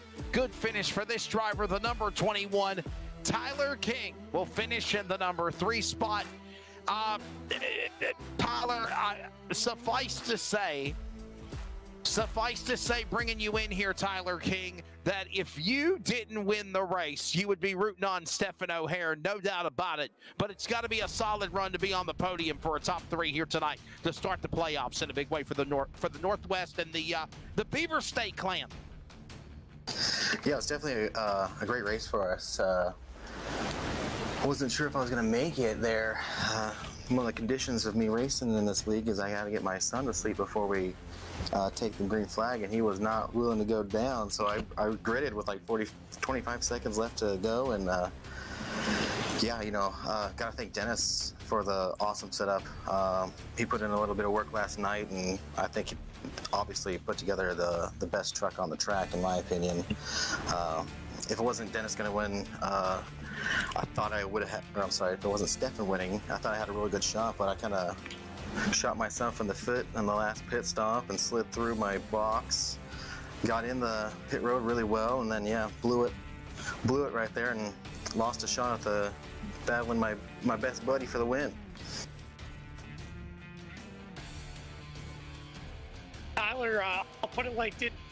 Obviously, had a lot of speed. I know it was early on the second restart, had a little bit of calamity there where I believe you got loose off of turn number 2. Bring me through that moment of how you had to mentally check yourself back in to kind of get yourself back in the race. I believe you made it down to, I believe it was the 8th position at that point on the restart. What did you have to do to get yourself back here and find that momentum? Yeah, that was the hardest I've driven into that corner with this setup. So apparently it's a little loose on the starts. At the initial start, I took it pretty easy. I was starting back in 9th and eventually worked my way up. And I was pretty disappointed to fall from 2nd back to 8th, but I knew we had a truck good enough to get back up there. And luckily we had nice long green flag runs, which always works really well for the Beaver State Racing Group. Stefan, we'll talk to him in a minute, Tyler, but what can you say about your More Speed Beaver State clan carrying this momentum into round number 1? And do you feel like you can see yourselves at the end of the rainbow at Homestead as a champion here in 8 weeks? Yeah, we definitely have the speed and the ability, and we put in the effort to get there. We got some challenges in this particular round. Obviously, we didn't have Dennis tonight. I know Stefan's going to miss a round, so tonight winning was a huge jump forward for him. I won't be missing next week, but we'll see what happens. We got a couple good races after the Roval. I think we have a good shot to win either one of them. And yeah, hopefully we get this More Speed American Touch-Up Beaver State race and F-150 in victory lane here soon. We're pretty darn close. Congratulations. Yeah, man. Hang in there. Tyler King, ladies and gentlemen. American Touch-Up Hills Oranges Beaver State driver of the number 21. And again, mentioning driver like Dennis Moore, one of the number 2 seeds of like Cole Raz and Dennis Moore not able to be here. They have to now have a solid finish and win if they want to get a chance to race for the championship. We're going to now talk to, of course, Tyler King. Thank you. We're going to talk now to Ryan Bloom. Ryan Bloom, of course, the 2021 ARCA Northwest champion. Man, he tried so hard to find victory lane tonight. He will settle for the number 2 spot. Ryan, it was intense. It was fun for Terry, Tim, and I to call in the broadcast tonight. What was your take of what it was like in the cockpit, and are you happy with a runner-up spot here for second? Nothing wrong with silver. Yeah, it was a lot of fun. It was, it was really intense. Just some hard racing. Just going back and forth. Dan and I at the beginning, we're trading spots there for a while, and yeah, like you said, it was intense. Mixed emotions. Good second place finish, but on the other hand, I felt like I left a little bit out there. Kind of got tight there in the last 10 laps or so, and just didn't have enough for Stefan there. He did a great job and all race, and it was just a heck of a lot of fun racing him and Tyler and all those guys that were up front. It was a lot of fun. And to follow up real quick, if I can, Ryan, you kind of mentioned a little bit frustrated in terms you left a little bit out there.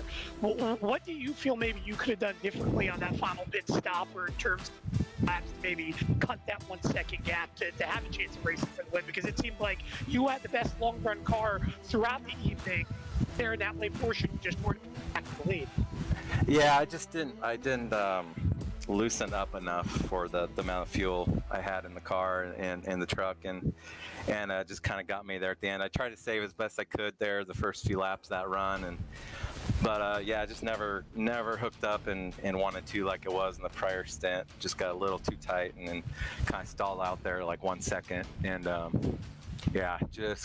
just not quite enough. But like I said, it was a lot of fun, and good start to the playoffs. Ryan, what can you say about the maturity level that you've developed, my friend, since watching you a couple of years and struggling and crashing and handling problems and just being in the funny papers, if you will, and now, dude, you're like a contender to have a chance to win races, not even just a championship. Yeah, I've come a long way. Last year was a good stepping stone in the ARCA series. Very good opportunity to have that series to kind of leap forward and be more competitive this year. Going into the season, I wanted to be more competitive, run up front, start up front, and I've definitely accomplished all that. Just kind of got to get that last bit to kind of close the deal and make the right in-race adjustments, and probably just a little bit better on my racecraft. I'm constantly learning on the setup side, and it's like every week I'm learning something new. And so just continue to improve is all I can do, and go out there and do the best I can. Dan, you had another question, buddy. I'll let you ask that real quickly. Go ahead, buddy. I was just going to say, Ryan, in terms of the big picture, obviously good performance here tonight. But my last question is for you. Despite a good performance, only points over the cutoff spot going into the Roval next week, does that put a little bit more pressure on you, knowing that gap's not as big as you want it to be? And what's your outlook throughout the rest of this round in regards to what you're going to have to do to make sure you're not just in that top 8, but putting yourself back in the victory lane like you were early in the season?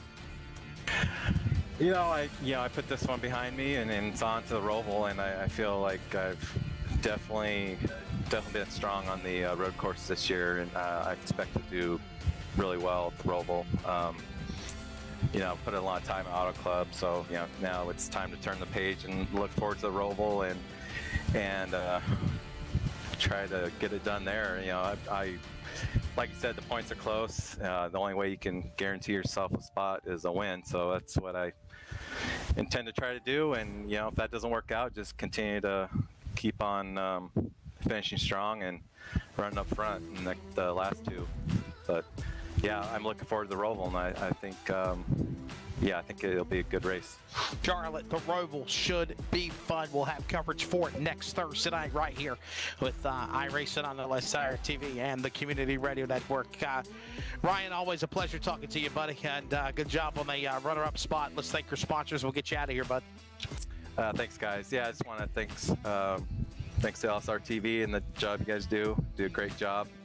Again, Jeff and Sean for putting on the league, and all the admins that put in the work and time.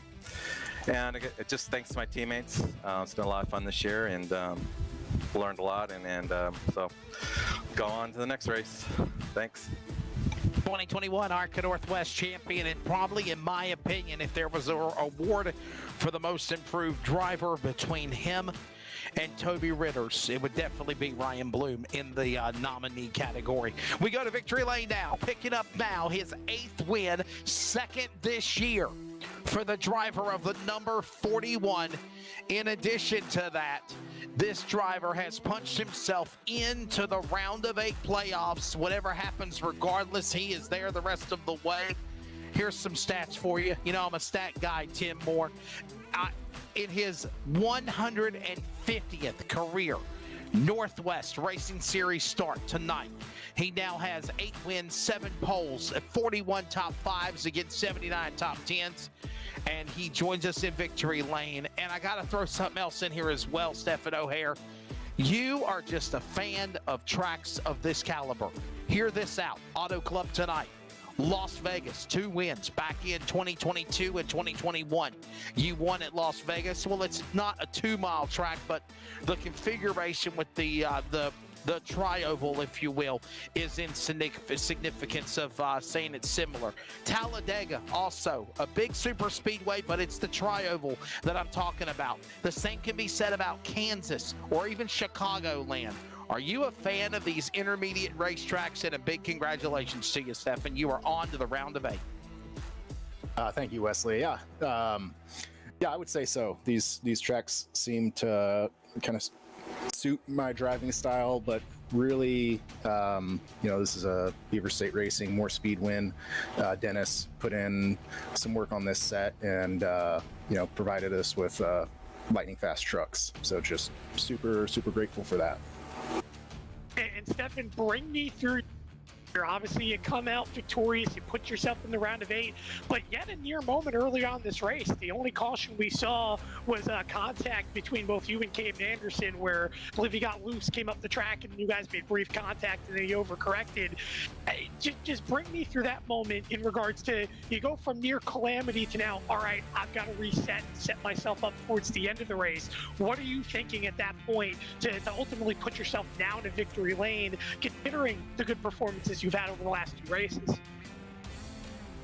Yeah, well, I mean, like I said, we're trophy hunting, so this is step 1, and we got a few more to snag. In terms of the 37 there, I was overheating a bit, so I was trying to keep my nose clean, so I was running a little off center. I have no idea what happened to him, but he popped up there, and so yeah, we reset from there. Knew we had a fast truck. Had a ton of fun racing Dan West Jr. and Ryan there. We were trading it back and forth. That was just fun. And then through the pit cycle, I think Tyler had a miscue on pit road. Got off and in clean air and set sails. I gotta ask you, Stefan O'Hare, how much fun has it been racing with your teammates? Ryan King, or I'm sorry, Tyler King, and of course Dennis Moore. Dennis not here tonight, but man, y'all have definitely been representing the Beaver State clan very, very proudly this season. And what's the mindset knowing that amongst all the other 3 races coming up, you know, whatever happens, you are going to the round of 8 for a championship? Yeah, I mean, that's great. Let's host the biggest trophy, but I mean, like I said, we got a few more that we want to collect along the way. It is a ton of fun racing with these guys. You know, Tyler and I grew up together. We've been best friends for 20 some years. And Dennis came along. He's been a ton of fun. Clearly, he puts together a lot of quick sets. And since we kind of all joined, we put in a ton of effort and time. It's finally showing up on the track, and we're ready to go out there and continue to let the beavers fly. I love it. Oh, Tim, you got another question for our winner, Stefan Moe? And I got one more. I gotta try to recap from that. Indeed, but I'll put it like this too, Stefan, because the big thing is obviously now big picture. Obviously, Wesley mentioned you about, you know, taking the pressure off, knowing the next round. But my last question is for you. You look at a track you won at earlier this season, Las Vegas. You're going to again to open up the round of 8 in the playoffs. You circle that track and saying, hey, that's my best chance of getting into the Final Four? Or are you feeling anywhere else in the future could get you into that best possible position to racing for a champion picture?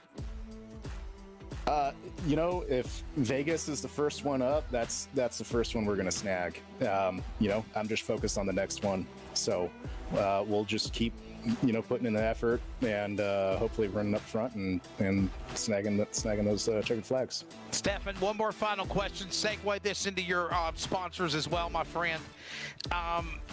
The racing tonight, though it was one yellow flag, it was fast and furious. And I don't want to get sued by the people that made the movie, but my goodness, you guys were just going at it all over the racetrack. It was intense. What great competition it was, inside, outside, snaking, drafting like we would see at Daytona or Talladega, bonsai moves, crazy moments. You were part of some of those highlight reel as well, to do whatever you got to do to win. Do you think we're going to see that kind of racing down the road to the side of the champion at Homestead? I hope so. You know, I guess I have some redemption in, you know, last season, Dan West Jr. Was super quick, and, you know, we raced him pretty hard. Last race of the season there, where he clinched a championship. And we snagged the checkered flag. And I hope that we continue to have close battles. It is a ton of fun, and I you know, hopefully we put on a great show for everybody watching on LSRTV. You know, if I wasn't running up front in the truck, I'd want to be watching it. So, you know, that's half the fun. But yeah, I mean, it's a competitive group. I think you can see the skill and how much fun everybody has when we get these, you know, long green flag runs and we get to dice it up. So I hope that continues, and we could continue to battle everybody and put on great shows. Yeah, no doubt about it, my friend. Thank you so much. Stefan O'Hara, ladies and gentlemen, has moved his way from the round of 12, Fast 12, now to the round of 8. He is going to be racing for the championship in the next round, whenever, regardless of whatever happens, Tim Moore, and we'll get your final closing thoughts. But whatever happens next week at the Roval, Iowa, Texas, the next 3 weeks, he knows that when they go to Las Vegas on October 20th, thank you very much. Oh, and by the way, a track he's won at in the past at Las Vegas, Stefan O'Hara is going to be the man that he knows will be running for a championship, at least in the next round of 8. Pleasure working with you, Tim. Your take of tonight's race. We're on to the Roval at Charlotte next week, my friend. Well, I do want to point this out as well real quick, Wesley, because you mentioned Las Vegas, but while you were reading out the stats earlier as well about O'Hare, you got to remember, too, Talladega's right after that, a track he's won at 12 yes, the wild card. So yes. he's got 2 of 4, needless to say. That could happen. Of course, that round will have Dover and Phoenix. But here tonight, I'll tell you what, this is why I love Auto Club, and while everyone's cheering for, the short track to come, this is why I'll always love the 2-mile track here, and I'm sad to see it go, because here in the trucks, it's just so much fun racing. We saw pit stops, strategy. While it is practically nearly wide open, we saw this racing get decided on strategy and naturally decided based upon driver skill, talent, and how good they were able to progress tires. And O'Hare won this race in the pits. Good pit stop entry, got himself ahead of Ryan Bloom. And to round out my final thoughts here, Wesley, I do want to point this out. We knew Dan West Jr. as well had a really good truck, had a point to prove, obviously makes that mistake in the pits, rebounds to come home 10th. While it's not the night that he exactly wanted, moments like how he rebounded and handled himself here today that could mix himself in this championship run. Had he have finished outside of the top 13 where he was running when he came out of the pits, we'd be talking about him right now being outside the cut line behind Paul Newton. But because of his redemption run, Dan West Jr. currently sits 4 points ahead of Paul Newton, who, by the way, again, not only called his shot going to the Charlotte Roval, where he feels that's his best chance to win, to advance to the round of 8, but also has a massive point to prove, because remember, he didn't take the fast repair when he had the incident with Kate Anderson. He opted to take the nose damage and obviously didn't have a caution to redeem himself. So for Paul Newton, I'm eager to see how he battles through adversity. We have Cole Raz, Dennis Moore, who both missed. They know now they have to win to get into the round of 8. So next week at the Roval, it may be road course racing. There may not be many cautions, but it's going to be calamity. And needless to say, I'm all for it. I may not be in the booth, but it's going to be a hell of a lot of fun to spectate. Yeah, Jason Rockefeller will be joining us in the broadcast next week for sure. Hopefully Terry Radford gets to feeling better. Always great working with him, and as well yourself, Tim. And by the way, they have updated the round of 12 opener race playoffs here tonight at Auto Club Speedway with the win for the driver. That is Stephen O'Hare. He will now move to the number 1 seed. Yes, listen to this. Cole Raz, Dennis Moore were number 1 and number 2. They were absent tonight. Tardy slip, carpet sent with a carton of milk on the sideline, not able to race or play. They have fell back all the way to the bottom of the barrel in 11th and 12th. Guys on the outside looking in, unless they're the Fast 8, include also the road course ringer Paul Newton, Christopher White, 2021 Cup Series champion, number 10 seed, and again, Cole Raz, Dennis Moore. Those drivers have got to win races, at least Raz and Moore do, to try to climb back up in the points. Remember, 12 becomes 8 after the race at Kentucky. Stephen O'Hare, Ryan Bloom now goes to 2nd seed. Tyler King, 3rd. Sean Brightsman, John Ottenbacher, Kevin Smith, Caden Anderson, Dan West Jr., Paul Newton, and Christopher White, along with Cole Raz, Dennis Moore, the top 12. Again, the Fast 8 will advance from the 12 at the end of 3 more weeks. Oh, and by the way, the Baker's Dozen Bubble points leader is now Toby Ritters. He got a 1-point lead over Jeff Stabnow at the finish here tonight. That's a pretty good battle we'll keep an eye on as well. Hey, iRacing on LSRTV is complete for the week. Thank you so much for joining us for all of our coverage. Be good to one another. Enjoy the rest of your weekend on iRacing on LSRTV. We're back for the Roval at Charlotte next Monday night, for Cup Thursday night for the trucks, and then, of course, remember, next Sunday night is the Valley Star Credit Union Virtual 300 with the Major Series presented by Majors Garage. That will be a fun one at Martinsville Speedway the night after the real race for the grandfather clock of late models. I think I talked to Clay Campbell this afternoon. 75 NASCAR late models signed in for that race. For the race next Saturday, we'll have the virtual race for that next Sunday night right here with the Major Series. And if you're tuned into CRN, thank you for checking out our coverage, not only for football tonight, but of course iRacing. Tomorrow night, we got football. We've got racing from Wake County Speedway, NASCAR Championship finale at Wake County. Of course, also, we got soccer on Saturday morning and dirt track racing with the Carolina Clash Super Late Model Series on the Community Radio Network. That's what's going on in the next 48 hours. As always, we are CRN.com and it's CRN Sports. And, of course, as always, check out Live Sim Racing. For Jeff Stadnow and Mr. Charles Wooten, who was not here tonight, phenomenal job by our East Coast brother from another mother. Can I say that in a nice way? Mason Heimbaugh, he did a great job behind the scenes running the boards and handling the broadcast. We thank you all, the viewers, the listeners. Archives will be up in a bit. You can go back and check out replay. For Terry Radford, for Tim Moore, I'm Wesley Outland, the voice of the Northwest Racing Series, congratulating driver Stephen O'Hare. The Beavers, they're growling, they're snarling, and he has punched himself into the round of 8, winning the opening race in the round of 12 playoffs tonight at Auto Club.